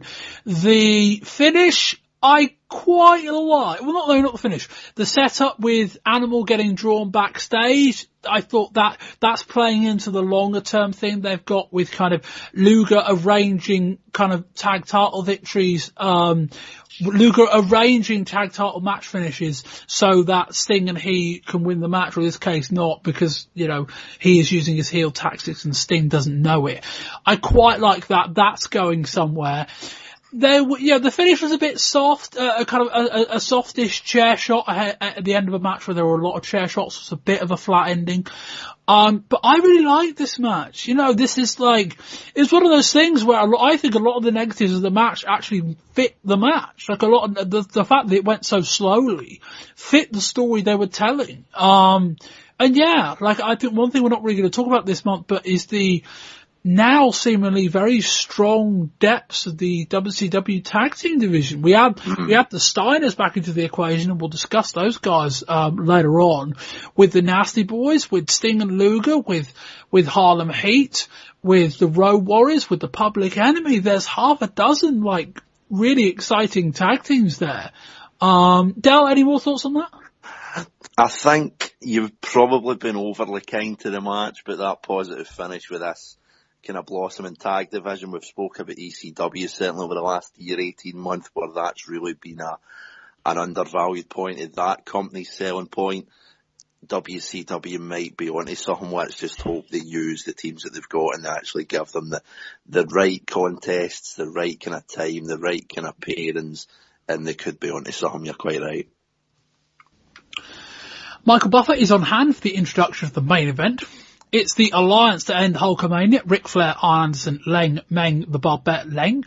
Luger, Meng, the Barbarian, the Taskmaster, the Gangster, and the Ultimate Solution, with Jimmy Hart, Woman, and Miss Elizabeth versus Hulk Hogan and Randy Savage. I think they even Shivani does mention Pillman by name as the match starts, but he never shows up. Dennis Rodman wasn't mentioned on the show, nor was he there. This is a 3-tier cage match. They've got basically a second ring set up where the staging area would be. Then the first tier, which is kind of by far the tallest, kind of envelops the ring. And then you've got 2 tiers above that. The first one is the second level is kind of in 2 blocks, and the top one, which is where the match starts, is kind of one full tier. We start the match with Hogan and Savage going in with Arn and Flair on the top one. Then on the second level is the Barbarian and Meng in the first bit. In the second bit of the second level is Taskmaster and Luger. And as it stands at the start of the match, the Gangster and the Ultimate Solution weren't out there. They never explain the rules of the match at any stage. It just didn't.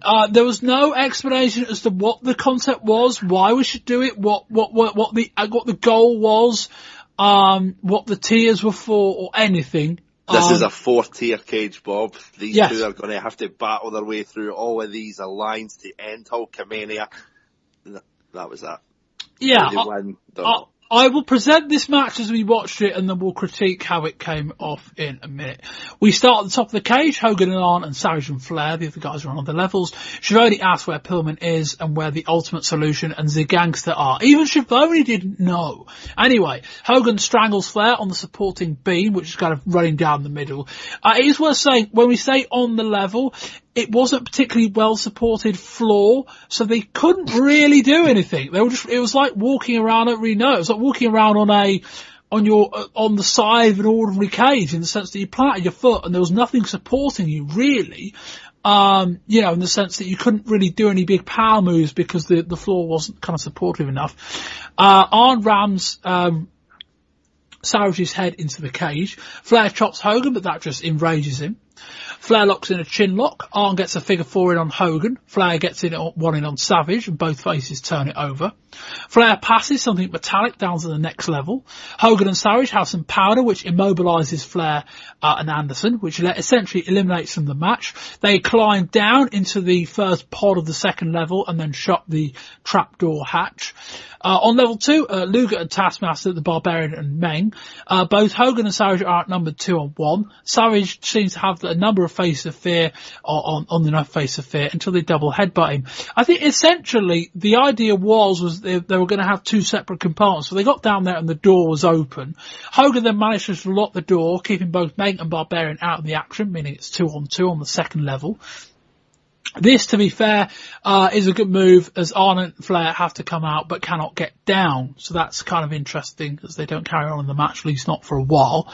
Hogan and Taskmaster bust out of the cage, and Taskmaster hangs off the side of the scaffolding, which is propped up predominantly, I think, with the cameramen as much as anything else. That was probably the highlight of the match. Woman is shrieking for her real-life husband not to fall from the scaffolding.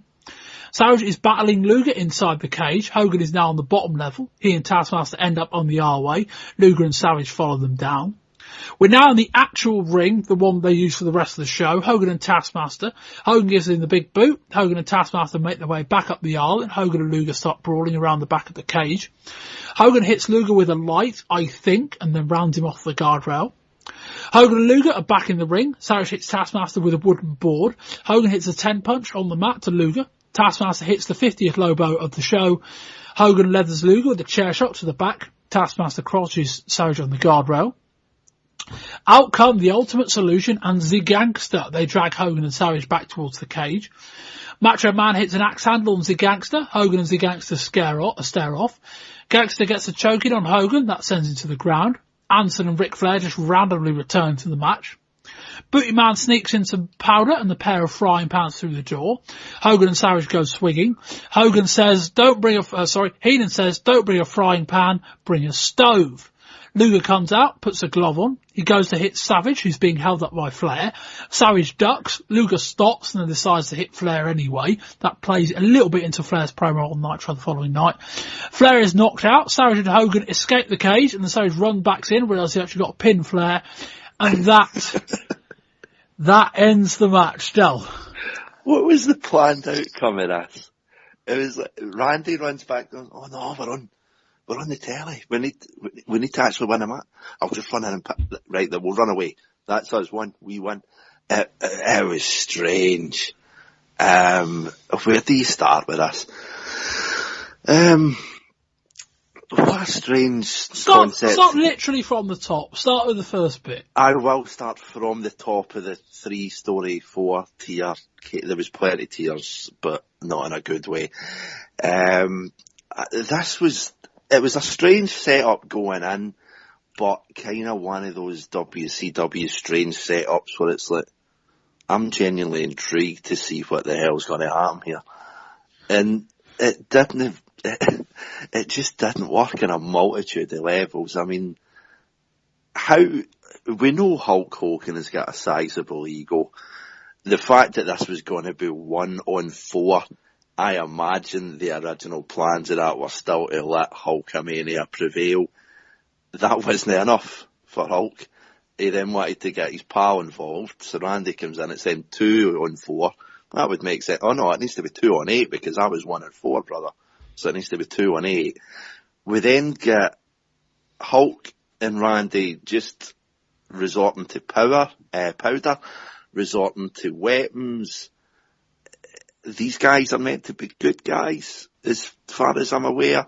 I still don't know the rules. I believe Hulk was quite intent in taking the win as just running away. And then Randy gets the pin. They come out of the cage, there was frying pans. The Luger spot didn't really make any sense on the night. As you say, TV-wise, it started making a bit more sense, but on the night it seemed strange again. They kind of get caught out with the replay where they're trying to sell it that he just swung and missed, but then you see him pause. We were talking earlier on about Booty Man and Kimberly, what's the attraction there? Any world where Nancy and Kevin Sullivan can be a couple, I think gives us faith in all respects. I spoke earlier on about seeing giant haystacks involved in a live event over here. He's now on this show as Loch Ness.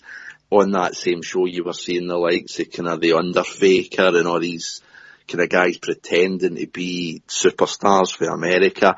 Kevin Sullivan kind of looks like a really low rent Hulk Hogan impersonation. Really low rent. He's got the hairline for it. He's got the hairline, he's got the trunks. I mean, I think if we'd seen Hulk in maybe 5-10 years, it might be Kevin Sullivan right now. Who knows what time will show. It was just, I mean, lest we forget, Bob, this is his second offering of this show. Last year we saw John Tenta kidding on he was a martial artist. We saw Goldust and the Repo Man, as they're now and formerly known, in the back of a van on a low-running flatbed truck racing across the countryside. I would say this even trumped last year's for just wackiness. And I'm genuinely torn after watching this main event. You're going to ask me at the end, rate this out of 10. It could be a 2, it could be a 9, just for the fact of what I am seeing, and I cannot describe it. And I don't know. Wayne, try and save me here. Well, the only thing it was missing was the fake concession stand of last year. And then it would have been a 10. Go on. No, I mean, you know, Del said a lot there, and he's right in what he's saying. I think this has got to be, for me, one of the worst, if not the worst, main event I've ever watched. Unlike Halloween Havoc, where there was a lot going on, but it was kind of a little. You took a bit out of it. It was quite funny at the same time. This was confusing. It was calamity from start to finish. I mean, we're 10 minutes in, and Bobby Heenan is asking how do you win? If he doesn't know, then me as a viewer is screwed. I'm screwed if he doesn't know, and he works for the company. Then how am I meant to know how it's going to be? And all that together just ruined it. The concept. I mean, we don't know the concept, but whatever it was stupid. The layout as a visual was quite good, but just everything where they were started at the top and trying to come down. There was parts where I was sat there and I was laughing out loud at some of the things, like Kevin Sullivan when he was trying to find the object that Fleur put down. I was laughing at that. Meng pushing the door when Hogan was trying to lock it, instead of pulling it open. You know, we all know that Meng's quite strong, and him and the Barbarian are pushing it so Hogan can lock the door. I thought, you know, that was quite stupid. And then, you know, Arn Anderson getting changed. That was another thing. It was moments like that, you know, probably made this better than what it actually was, because there was times when I was laughing, but all of it together, like the concept and the fact that I was confused throughout of how you can win it and what was going on was, you know, was pretty stupid. And like Del said, you know, at the end, Hogan's like, right, come on, let's get a jog on, let's get out of here. And then, in fact, get back in there and pin Fleur, because we've not actually won the match. And I think if they would have ran out at that time and not gone back to pin him, I don't think anyone would have noticed if there was a win on the card or not. I think it was like Columbo. It's just like, just one more thing. I need to win the match. That would have sent this match and this show over the top if Hogan and Savage had just run off and the match would have ended.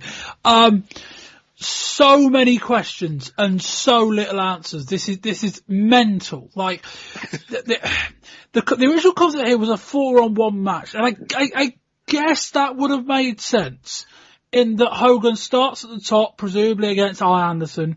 He fights through Arn Anderson and gets to the first pod of the next level and faces whoever. Let's say it was Taskmaster. He fights through the Taskmaster, gets to block 3. Let's say he faces off against Lex Luger. He fights through Lex Luger. He goes to the bottom. He gets in the ring with Ric Flair and he beats Ric Flair. That might have made a little bit of sense. It might have. And they just added all these other random things in, and then it just went, what the fuck are we watching here? Like, the fact that Brian Pillman never turned up, the fact that, you know, how are you supposed to win? Like, what was the point of the cage if you could just leave and randomly walk down to ringside during the match? What was the whole point of Flair and Anderson kind of being locked out, then being allowed to leave the cage, walk to the back, and then just walk back out again later on in the match? What was Zodiac doing, or, you know, the Booty Man? Why did Luger punch Flair? They didn't really explain that. I think they were teasing something, I think. Why did they need powder? Why did they need frying pans?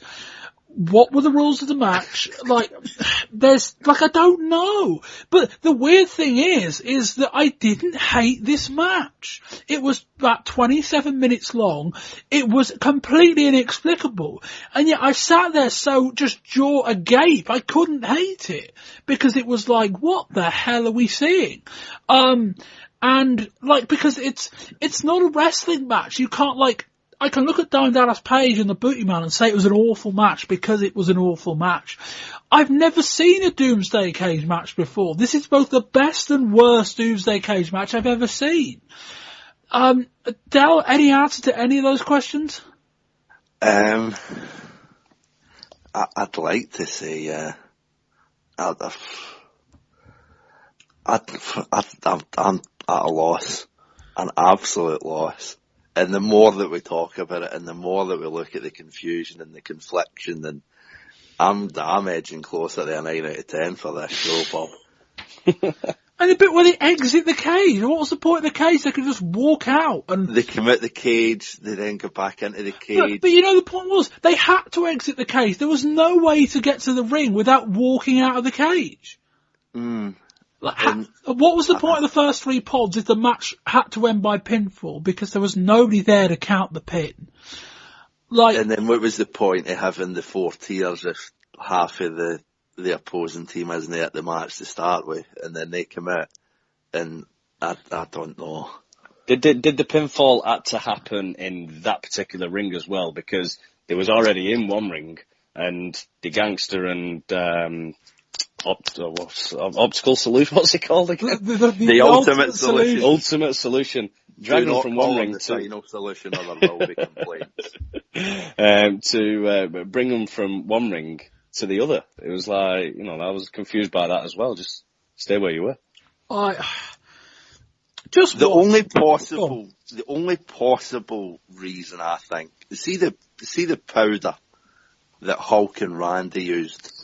If that was some incredibly potent cocaine, and there was some kind of way that the camera involved is in the trip of that kind of drug use. What if it was napalm, as Bobby Heenan speculated on a previous WCW show? I don't know.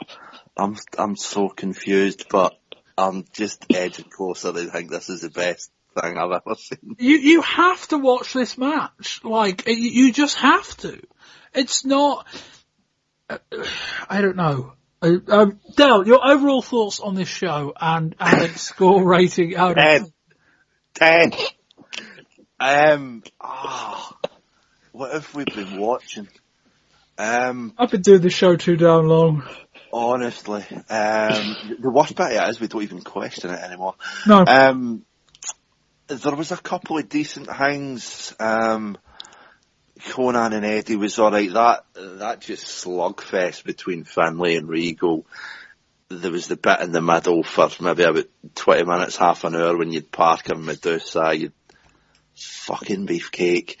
I genuinely don't think for that main event, for just the wall-to-wall cluster that it was, I cannot possibly rate this less than a 6 because it's the ever-going battle in my own mind when we watch these shows, Bob, where there's bad pay-per-views that are just bad because they're boring, and there's awful pay-per-views where you just know you've seen something that you will never see again, and just for that in its own, I need to give this a 6 just for the absolute mess, and a beautiful mess that main event was. 6 out of 10 for me. Wayne?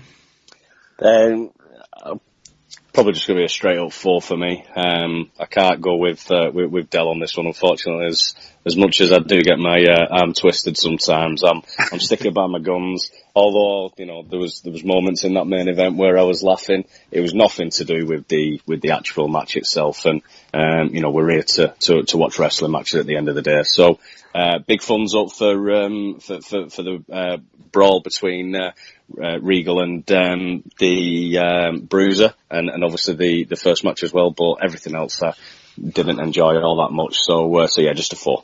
I've actually written down 4 numbers in trying to work out what I'm going to give this show while you two were talking.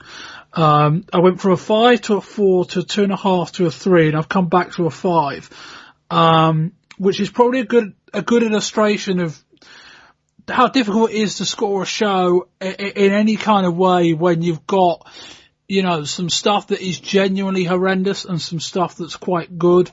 But the only really, really horrendous thing on this show is DDP and Booty Man. There are 2 matches on there that are really bad but are so short it doesn't matter, and even the Medusa Parker match is entertaining.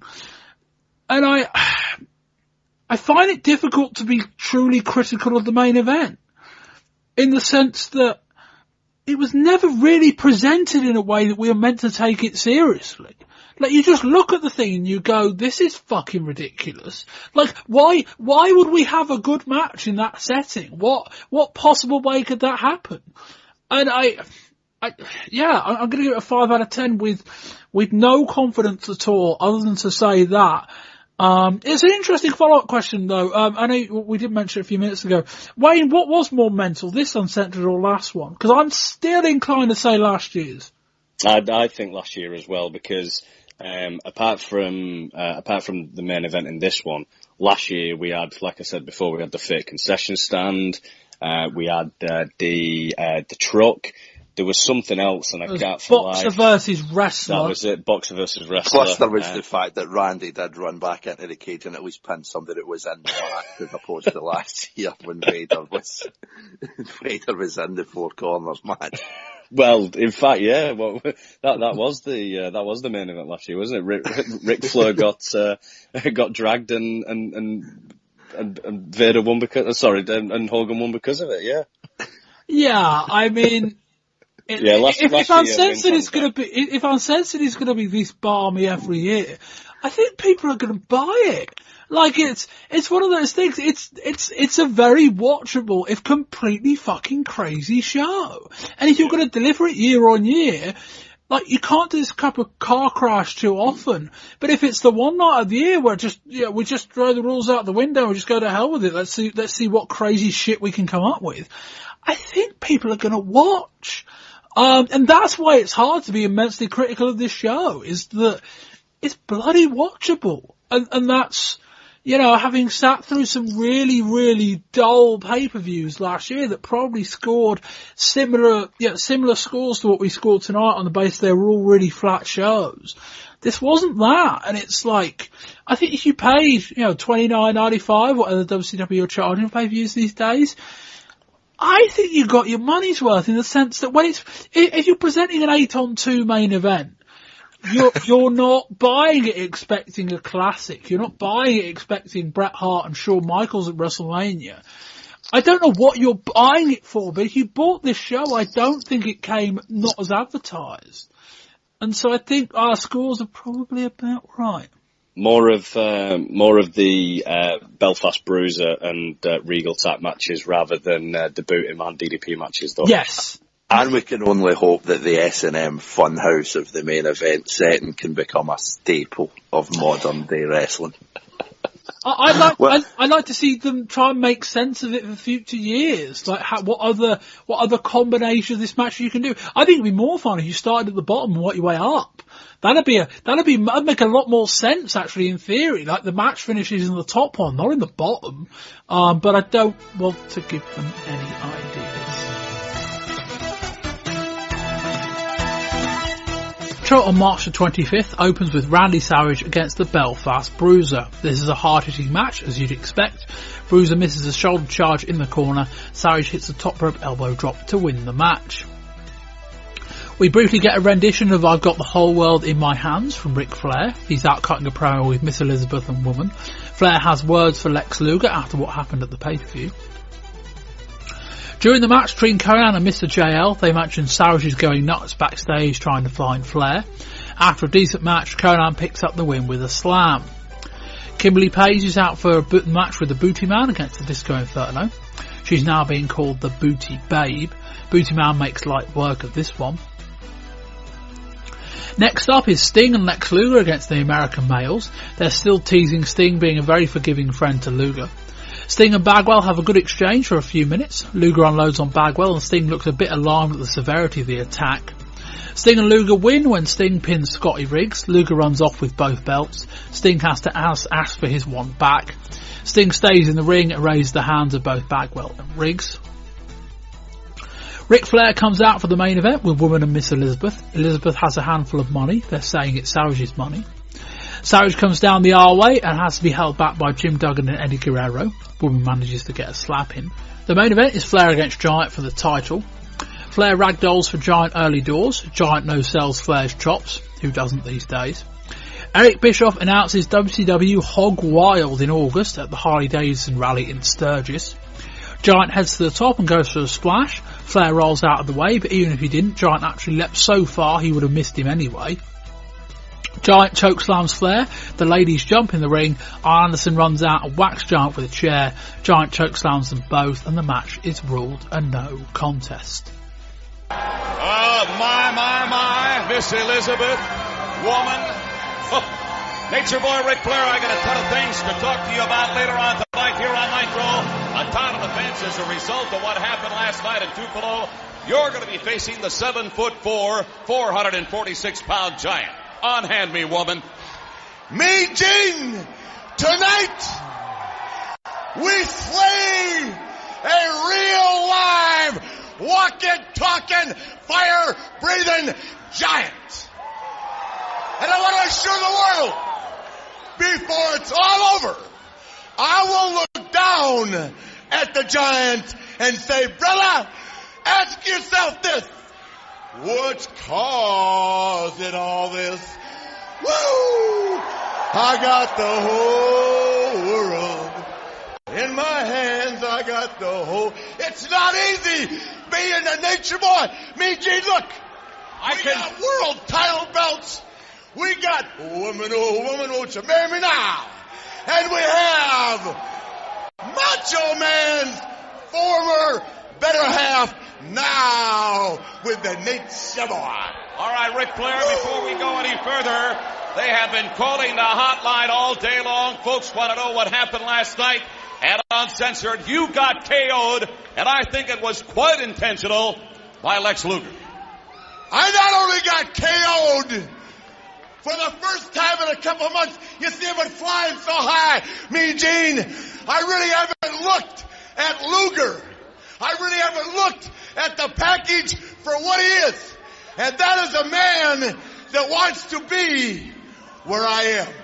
Mean Gene, good looking at woman, brother. I can't help myself sometimes, Nate. Luger, for the air, for the costly air and judgment you made last night. You now, my friend, are on that long list of people that are not going to be able to style and profile, with the Nature Boy. All right, I thank you, Elizabeth. You are looking... Liz, who is more man, me or Lex Luger? Oh, you, Rick. Oh, that's it. Woman, oh, woman, who's got a better body, me or Lex Luger? You champ. All right. I'll go with the gals. I don't mind telling you. Thank you very much to Nature Boy Ric Flair. We'll see him later in the hour. Right now, Giant, get ready. Let's get you back to the ring. And we come back in for the final bit of the show. Nothing gargantuan to discuss. I think probably more in the sense that we did kind of touch a lot on the Kevin Nash, aka Diesel story last month. But we have two new guests and we have confirmation of what we believe to be true last month.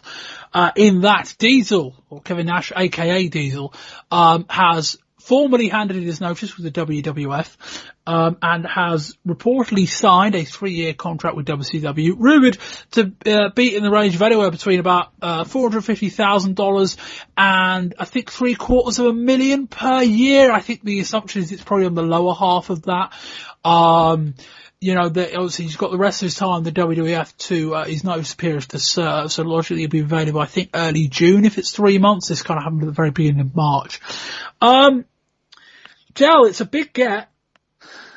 It really could be something, actually. There are a lot of people these days kind of moan about the decline in the territories. We've seen ECW kind of rise for the ashes and that with turning Eastern into Extreme, and they've kind of carved out a bit of a niche for themselves. But can I say maybe about 10 years ago, it was really a one-way street where guys just went to New York, the kind of headliners out of the kind of world classes and out of the AWAs, and they just went to New York, and then that was that. They shut the doors. This time it's kind of exciting, because you're seeing, like 6 months ago, you look back to the mall and Lex Luger walks out and it's like, oh, this is different. And then you see this month you've got the likes of Johnny B. Bad switching. We've got Cactus Jack going to be turning up in WWF at the start of next month. But then at the same time, you're now seeing guys for New York switching out of there and then going to a very, very strong competitor. The weirdness that we've seen in that pay-per-view is funny to look at, but then there is that underlying kind of feeling where you're going to be seeing a world champion, and he's the longest world champion that we've seen in New York for a good few years, for the likes of a Hogan and a Backlund, when Diesel near enough had that full year with the belt. Yeah, there was definite learnings, I think, in that, which has certainly not kind of hindered his decision, I don't think, to switch down south. I think if they'd kind of maybe done that heel turn that we spoke about, or if they'd maybe done something more with him and Sean, instead of letting Sean kind of run it in his own away for Big Daddy Cool, he might have been more tempted to stay there. But the fact that this is coming on the back of the Scott Hall news as well is very, very, very interesting. And as I say, let's just hope, similar to what we were talking about with our tag division, is that they can they can call the right plays with these guys, because it could really be a big kind of flip of the bird up to Vince in New York, and it's like, well, we've got your guys, you messed them up, this is what we're going to do, and hopefully it's going to be good. Why? I'm quite surprised by it, in all honesty, and it just goes to show that money does actually talk, because Diesel himself has had 12 months with the title. I mean, don't get me wrong, it was quite underwhelming, and we've been very vocal about him and his first run, but we've just seen him enter a tweener role, and then obviously heel role at the back end of his run before he does move to WCW. And we as fans watching it have really grown into the Diesel character when he has gone to this role, and for him to just give up and think that he's going to move to WCW. I mean, with the salaries getting paid, they're obviously going to do something with him. But has he got short memory? Does he not remember why he left there in the first place? He was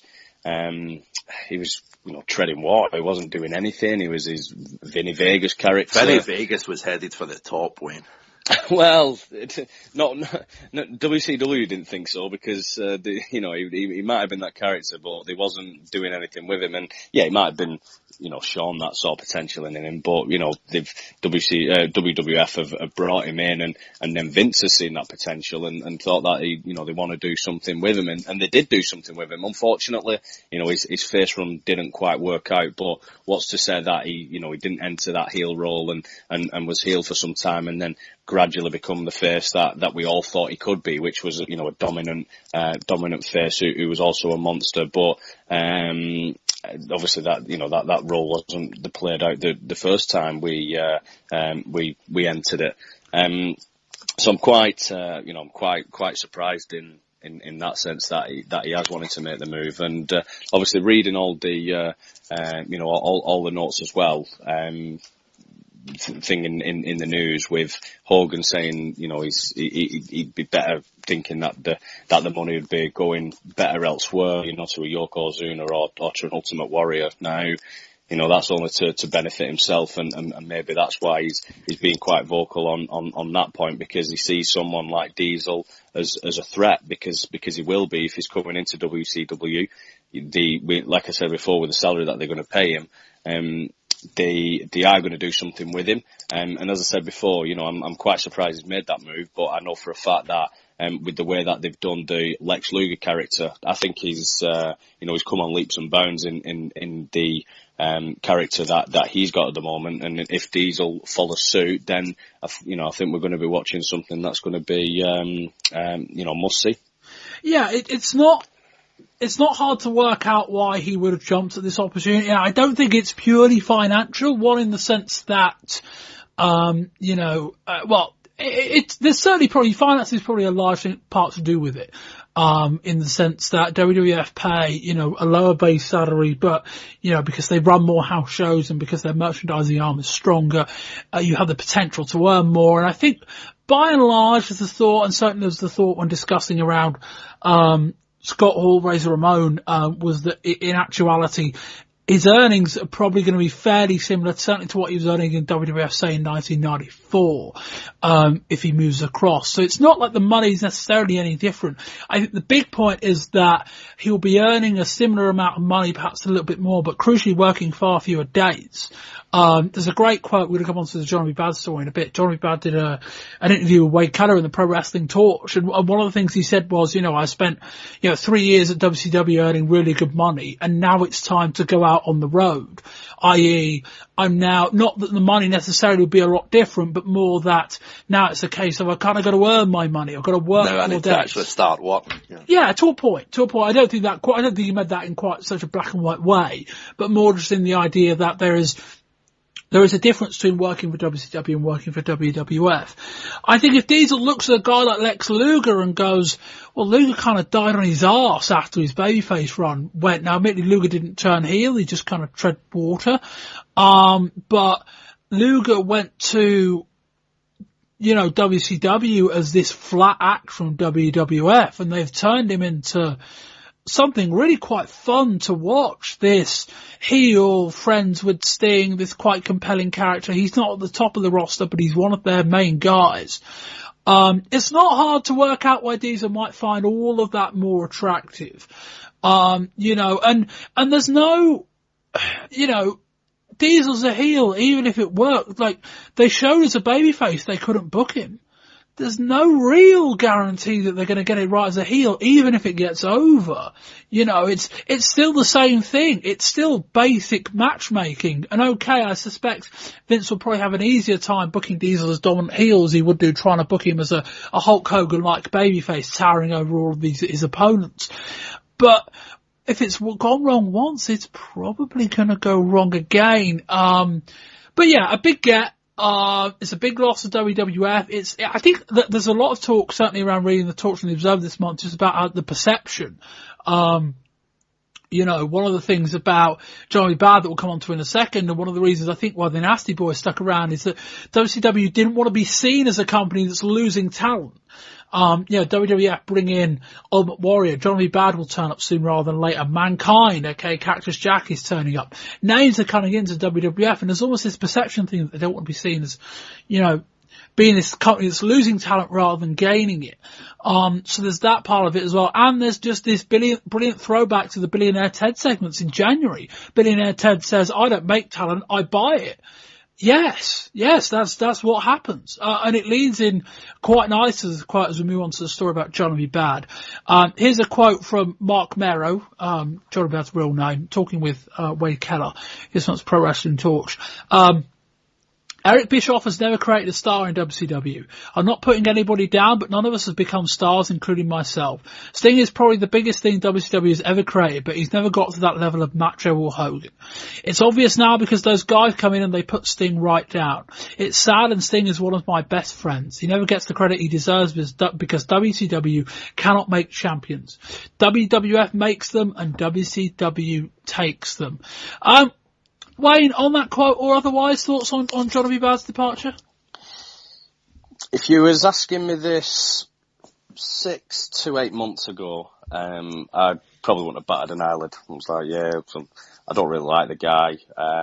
But as obviously doing this show and watching him more and more each month, I've really bought into him. So I'm quite intrigued now what WWF are actually going to do with him, because you rightly so, they make the characters. But what they're going to do, are they going to do a similar setup to Johnny B. Bad? Because I know obviously they can't use the name, but are they going to have him, coming in and obviously being a fan favourite like that, or are they going to change him up? So I'm going in with open eyes. I think it could be a good move for him, because one of the things that he, obviously, Matt Miro referenced himself, was they can't make the stars, they buy them. Obviously, you only need to look at Sting. They've got a number one star on the hands, and he's in tag matches with Booker T. So that just goes to show that what they do with stars on the hands. So I'm quite intrigued to see what he's going to do. I think it probably is a good move for him, and we'll have to wait and see, I suppose. But hopefully it works out for him. Dale, your thoughts? I think they kind of touched on what Wayne had said there about they kind of use that character, that Johnny B. Bad character. That's kind of what we know about this Mark Merrow, I think it was Mark Merrow guy. I've said it before, I think it was last year when we seen Johnny B. Bad and Honky Tonk. Honky was kind of a 70s gimmick. Johnny B. Bad was a bit of an 80s gimmick, and they were wrestling in the 90s. I don't think it'll be a bad thing to see him going away from that if he needs to. I imagine it will be quite a strong change, as we've seen with Big Bubba Rogers last year when he came back to WCW as the boss. That was very, very quickly addressed that, no, you can't do that. So I imagine Vince will be pretty forward thinking about that, and he will change kind of aspects of this Johnny B. Bad character. The only doubt I would have about that is from a charisma point of view, from a talking point of view, when you're bringing in the likes of a Cactus Jack or a Mankind, as he's going to be called now. You've got people there that will literally talk people into a building. I don't know whether Johnny B. Bad can do that, but all you need to look at is that quote that you read out there, Bob, if that's that man that's talking and he's saying Atlanta, they don't make stars, they take them, and kind of hark back to like the Billionaire Ted stuff, if that's something that's kind of twisting the cogs in his mind, if that's the kind of sound bites that he can come out with, there's potential there for him. Plus, if he's at the point where Diesel's switching, because quite frankly, I think a big part of his decision is, would you rather kind of work 250, 300 nights out the year, bumping round about a Shawn Michaels or a Bret Hart, who are elite athletes, as we've seen with the Iron Man match and the cardio that you guys have got. Diesel looks as if he's switching to get away from that. Merrill seems to be switching knowing that that's what he's getting into, and if he's as switched on and is able to kind of come out with these sound bites and have the work ethic, it's not going to be as big a get as a Diesel going to Atlanta, but a Bad going to New York, I think it could work. Yeah, to fill in the kind of notes on the departure, it's the kind of thing I might have had Stuart Brooks read out, but I don't think it was the story that necessarily warranted it in that much detail. Essentially, Bad's contract was up in the middle of February. There was a deal on the table, but by and large, I think financially, they weren't all that far apart. It was more a case of apparently there was a 90-day clause. Every 90 days, WCW had a break where they could break the contract without really any notice or warning. So even though it was a 3-year deal worth $300,000 a year, Bad thought, well, this isn't very good. It doesn't offer me a lot of protection. And then basically things just broke down with Eric Bischoff. Bad wanted some guarantees of the direction of his character. There was the whole thing surrounding the Kimberly Page, Diamond Dallas Page storyline. Bad was not happy with that. And that rubbed a few people up the wrong way. There's a report of someone joking, we're going to have to run every storyline we do you by God, or something like that. And then there was this thing with, apparently, Bischoff wanted him to appear at a WCW racing meet with Steve Grissom, WCW racing driver. Bad's daughter's birthday was that day, I think.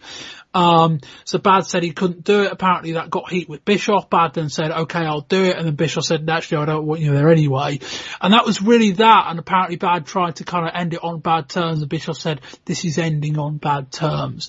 So all that being said, yeah, I think the reservations about his character are very well pointed out. It's a very old school character. I think it's one that he played quite well, but he struggled to get over from a talking standpoint. I don't think that's necessarily he did a bad job with it. It's just a difficult character. But we look at the positives and go, this guy is incredibly good in the ring, and I think it's a big hole in WCW's roster. We look at a time where Brian Pillman isn't working for them either, and they've lost a lot of work rate there. Now they're bringing it in with Guerrero, with Malenko, with Benoit, etc., but they've lost a couple of guys that could be relied on, if nothing else, to put on really good opening level matches. That's a big miss. If WWF can get a character right with this guy, he could slot in.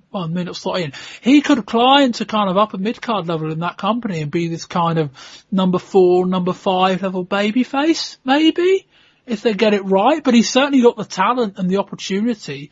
WWF seem to be about taking WCW guys and repackaging them. Look at Hunter Helmsley, look at Mankind. I think he'll get a different character change. If it's a good character change, he's got every chance. We'll see about that. We'll segue into Brian Pillman. Not a ton to discuss. We discussed it more on the ECW part in Volume 3. But Dal, in terms of the Pillman story, I mean, all really odd. On the first of the Nitros where he appeared, apparently the problem was that in an attempt to work almost everybody, nobody was really prepared for him turning up. So when he got into the crowd, got into it with the kind of people in the front row in the crowd, no cameraman was ready for the shot. So they almost worked themselves into a corner with that. Del, what do you think of the Pillman presentation this month? I think a lot of this current Brian Pillman revolves around confusion, as you said yourself, Bob, whether it's confusion in our office, whether it's confusion with the fans, confusion with the audience and TVs, even confusion with the boys. We've just reviewed a show there that kind of got a ribs tickling a bit with confusion and just the absolute farcical nature of it. Pillman is playing the confusion angle for another point where it's incredibly intriguing, but it's just, where is he going to turn it? Is he still under contract with ECW? Is he under contract with WCW? These are a lot of questions that a kind of frontline viewer maybe wouldn't really ask, but it's still, he pops up on your screen, you watch him. Whether he's in kind of Atlanta and there's the full kind of coming out of the crowd, whether it's in Philly and he's calling everybody motherfucking smart marks, it's something that can certainly prick your ears up. And I think wherever he goes, I would like to see him on a bigger stage, just purely from a selfish point of view. The more people that see a guy like Pillman, I think the more eyes get drawn to our business. But I just think the guy it's almost as if he's ahead of his time. For it's like, try to play the cards that close to the chest. You just know he's got a couple of aces that he can just throw on the table at any point. Wayne? Yeah, I mean, we bang on enough about WCW trying to be must-see, but this guy is. He is must-see. Every time he comes onto the screen, whether it's through the crowd, you just compose to watching what he's doing, because you know something at this moment in time.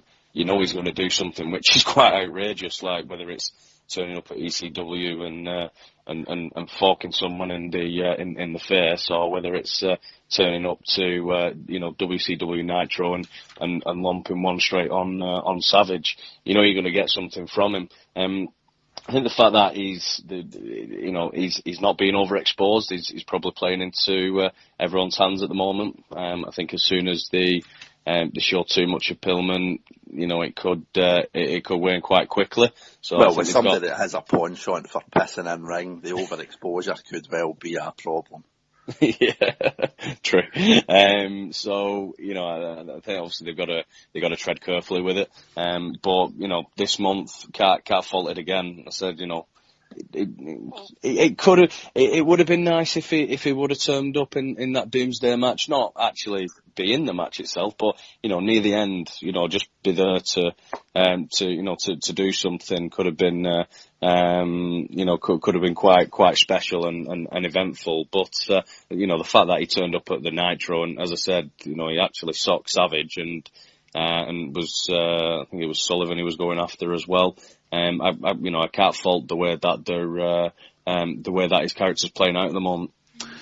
Yeah, I think they've, it's one of these things that's been, so much has happened, they've tried so much. I just don't know that we're in this massively strong position with Pillman. I think he's got some notoriety out of it, but I don't know that WCW were getting a ton of buys off the back of advertising Brian Pillman. I hope they weren't, because they didn't turn up. But it's just an odd presentation. It's like they're trying so hard, and you're thinking, why not take about 70% of this and turn it into a really, really good storyline, rather than really, really working hard and just, I just don't know whether it got anywhere. There are stories that Hulk Hogan wanted to include him in the match, and there was a thought, well, if Pillman ends up on the side of Taskmaster, doesn't it all fall apart? That's just Hogan logic for you, and Hogan trying to jump on something hot. It hasn't worked for me so far. I think some of his ECW stuff has been entertaining, but you watch the ECW stuff and you get to the end of it, it's like, okay, where's this going, or where's it meant to go? And it's difficult to work out. I'm sat here watching this and going, where's this going? And it's difficult to work out. I don't know. It's certainly more interesting than what they would have been doing with Brian Pillman otherwise, probably, but I don't know that we can sit here and call this a success right now. Got more to play out, sure, but it's got to come round in a way that's going to draw money for them, and I'm not convinced they've got that yet. But we will see. The other thing to quickly touch on before we get towards the end of the show is the Steiner brothers. Wayne, talk about ins and outs, a big in. Oh, massive in. We mentioned before about how healthy the tag division is at the moment. These guys have just strengthened it tenfold. When they turned up at that Nitro and went against Road Warriors, it was just a slugfest. Absolutely loved it. And I think I made reference to you guys off never really see Hawk selling anything, and he actually sold something from Scott Steiner. I don't think it was intentional selling. It was, I think he took a bit of a battering, which was nice to see. But bringing the Steiners back is really intriguing, and I'm really excited that they are back. Del. As Mr. B. Bad said, Ted don't make talent, Ted takes it. They've got the Warriors in there, which is nice to see. They've got the Nasties floating about. They've got the Steiners. It does kind of ring a bit of a bell with the main event when you've got established names in there, a Flair, a Hogan, a Savage. They're not particularly making anybody else in that scene. But when you get down a couple of fights on the card to the tag division, you've got a Public Enemy getting signed. You've got a Harlem Heat that are coming through. Even after the Harlem Heat come through, I think will be hard to push in the next 3-4 years that a Booker T can't break out of that. And having established names like a Ricky Steiner and a Scotty Steiner, having a Road Warriors there, it just makes the inevitable matchups with these younger guys all the more believable. And when they do, touch wood, eventually go over these guys, the bigger the names that they can go over, the bigger the names they're going to be. And for tag wrestling, looking at the last 5-10 years, you think of the Steiners, you think of the Road Warriors or Legion of Doom, and it can only be a good thing. It's going to get bums and seats, and at the end of the day, it's going to make these young guys kind of have the thirst to go out there and get it, because they're going to be fighting main event level talent, and eventually, if they're going to be going over them, it's going to hopefully turn them into main event talent as well. So I think it's a brilliant get. Yeah, it makes the tag team division even stronger than it already was. I'm a huge fan of the Steiner brothers. I think they work one of the most strong, most entertaining to watch tag team stars of any tag team around right now. And you add in a big team like this, and all of a sudden there's a whole lot more match possibilities with the Nasty Boys, with Harlem Heat, with the Public Enemy, with the Road Warriors, with Sting and Luger, with all the other teams WCW have got. It's just a big get.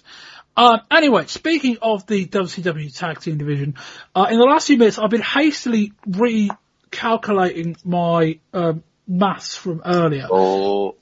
Yes, I had a number in mind that was a very round number, but it turns out there weren't 20 matches, there were 21 from the sample, which has screwed the sample up a bit. I will blame that for my incorrect answer, Bob. Well, you may well be able to. I will go through this, but I think I guessed it on this month's show, and certainly when I sat down before I started looking at this, my guess for the rules of the question were the percentage of WCW title matches on clashes or pay-per-views that ended in what I would call a nefarious or screwy finish, e.g. not clean. My guess before this all started, and I think I said this on last month's show, was 80%. Dale, what number did you have in mind? We're working off a 21. I would say maybe about 15, 16. I would go with maybe 60. I'll say 65. I'll be generous to them. 65 from Dell. And Wayne? I'm not going to be as generous. I should actually get this on the money because at the end of the year award show, I made reference to how many bad finishes there's been in the tag match. So with it being 21, I'm going to go with 93.5%. Wayne Lythgoe. Well, it's funny, Dale, you've got the percentage wrong, but I think you've got the number right. So it's my own maths that it was like. Yeah, I think it is. Earlier today, I calculated it as we've reviewed in total 24 tag matches, of which 4 were non-title. And I then thought it was 15 screwy finishes and 5 clean finishes. I've gone back through and counted. I've counted 15 screwy finishes and 6 clean finishes, to give a total percentage of 71.43%. Del, you know what's happened, Bob? I've worked off a ratio of 20 instead of 21. Yeah. Yeah, you were still out. 15 out of 20 is 75%. So if you add in 1, you should creep down from that, not to 65 though. So go through it. I will go through it. We're at the end of the show, we might as well. We start off at the August 1993 Clash of the Champions. Arn Anderson and Paul Roman defeated Steve Austin and Lord Stephen Regal, standing in for an injured Brian Pillman of all things, after a crutch shot from Sir William. September 1993, Fall Brawl, the Nasty Boys defeated Arn Anderson and Paul Roma, the Four Horsemen at this point, after a blind elbow drop from Sags with the referee distracted, flipped over the pin. October 93 at Halloween Havoc, the Nasty Boys defeated Marcus Bagwell and Too Cold Scorpio after Sags hit one of them with a boot. November 93 at the Clash, the Nasties defeated Sting and Dave Boy Smith with another blind elbow drop with the referee's back turn from Sags. December 1993, Sting and Hawk won by disqualification over the Nasty Boys after Missy Hyatt caused the disqualification. So in August 93, we covered 5 tag title matches, and all 5 ended in screwy finishes. January 1994 at the Clash was the non-title match, with what I've got written as a dirty babyface win after about 3 different distractions as Cactus Jack and Max Payne defeated the Nasty Boys. In February, we had a Super Raw. We had Nasty Boys facing off against Cactus Jack and Max Payne. That ended in DQ when Sags just leathered Max Payne with a guitar. On to April, there was no show in March with WrestleMania. The Nasty Boys and Max Payne and Cactus Jack was a street fight. So while that ended with a shot from a shovel, that was perfectly legal. Goes in as a clean finish. May 94 at Slamboree, Cactus Jack and Kevin Sullivan. I think theoretically it was Dave Sullivan that was injured, so Cactus Jack was subbing in for Dave rather than Kevin subbing in for Max Payne. Gets the Nasty Boys. That was a Broad Street Bully match. That ended when referee Dave Schultz turned on Jerry Sags. But still, is a no disqualification match, so it goes down as a clean finish. During the Clash of the Champions, Jack and Sullivan won cleanly over the Nasty Boys. It's a clean finish, but still a clean finish in a distraction babyface type thing, so we'll allow it. July at Bash at the Beach, Paul Roma and Paul Orndorff defeated Cactus Jack and Kevin Sullivan. Roma held Jack down while Orndorff pinned him, and that changed, the title changed hands there. August at the Clash in 94, the Nasties faced Pretty Wonderful. That was an illegal man match, but that was a no title. That was an illegal man pin, but that was a non-title match, so that doesn't count. September at the Clash in 94, Pretty Wonderful defeated Stars and Stripes as Orndorff as the illegal man. Pyle drove the legal man on the outside. Patriot tried to pin Roma, but wasn't the legal man, and Bagwell got pinned. In October at Halloween Havoc in 1994, Pretty Wonderful defeated Stars and Stripes, who were the champions after a blind elbow drop from Paul Roma with the referee's back turned. November 1994 at the Clash, Stars and Stripes defeated Pretty Wonderful to win back the tag titles after a double pin, but it was the correct decision, so this goes in as a clean victory as Bagwell got his shot up for the 3. December 94 at Starrcade, there was no tag title match. January 1995, the Clash, Harlem Heat went over Bagwell and Patriot after Stevie Ray as the legal man hit a kick. February 1995 at Super Bowl, Harlem Heat went over the Nasty Boys after a false reverse finish after Sherry interfered. We got 2 refs, a lot of shenanigans. March 1995 was the match we referenced earlier, the Nasty Boys against Harlem Heat in a non-title Falls Count Anywhere match. That ended, well, it was the one with the concession stand brawl. May 1995, Slamboree. I've got in my notes the first genuinely clean finish of any tag title match we've ever done, as the Nasty Boys won. Sherry did try to interfere, but Brian Knobbs ran her off, and then they hit an elbow drop from the top, and that was a clean win. June 1995, the Great American Bash, the Nasty Boys went over the Blue Bloods after interference from Booker T. July 1995, at the Bash at the Beach, Harlem Heat went over the Nasty Boys and the Blue Bloods. This is an interesting one, in the sense that I think Sags pinned Booker T, who pinned Earl Robert Eaton, i.e. Sags sat on top of them. I undenied about it. I think in the end I counted it as a clean finish. It was screwy, that Bob. That's what's fucked me. That's what's blowing my numbers, Wayne. That was a screwy finish. Well, hang on. Have I counted this? This may be where my maths has gone wrong. Hold on. 1, 2, 3, 4, 5, 6, 7. Talk amongst yourselves. 8, 9, 10, 11, 12, 13. If we're talking amongst ourselves, I think I've found out where my 93% came from. Out of all the screwy finishes you've worked out, 93% of them involved either Harlem Heat or Nasty Boys. And that's what I'm standing by.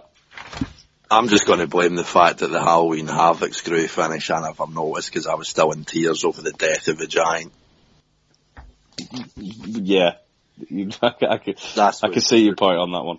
It was 21. I'll carry on. August 1995, there was no tag title match. It was a 6-person tag. I think that was all the Sherry amnesia angle. September 1995 at Full Brawl, Harlem Heat went over Buck and Slater after the Nasty Boys interfered. October through to December 1995, there was no title match on any of those shows.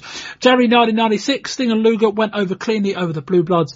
And in February 1995, last month, Sting and Luger went over Harlem Heat after the Road Warriors interfered. I believe that is 21 title matches. I have that down as a record of 15 screwy finishes and 6 clean finishes, and we are being a bit generous with some of those. But that was very generous. Interesting way to end this month's show, but the number I've got is 71.43%, which is a fucking lot of screwy finishes over the course of 2 years. And ladies and gentlemen, Mr. Bobby Bamber. Long may they continue. Gentlemen, we will wrap up this month's show. That little segue into my frustration with WCW, notwithstanding a very entertaining show. Firstly, thank you to Wayne Lythgoe. Thanks very much, Bob. Wayne, you can be found on Twitter. I can. Everyone should know this by now because it's the plain and simple Wayne L84.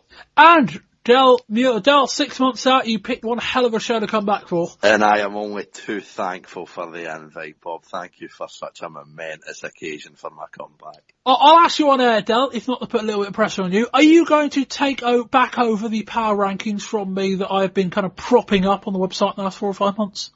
I would say that probably depends on Her Majesty to retaining me at her pleasure, but all going according to plan, I would only be too happy to help you in any way I can, Bob. Splendid. Del, you can be found on Twitter. I can indeed. Del_Muir.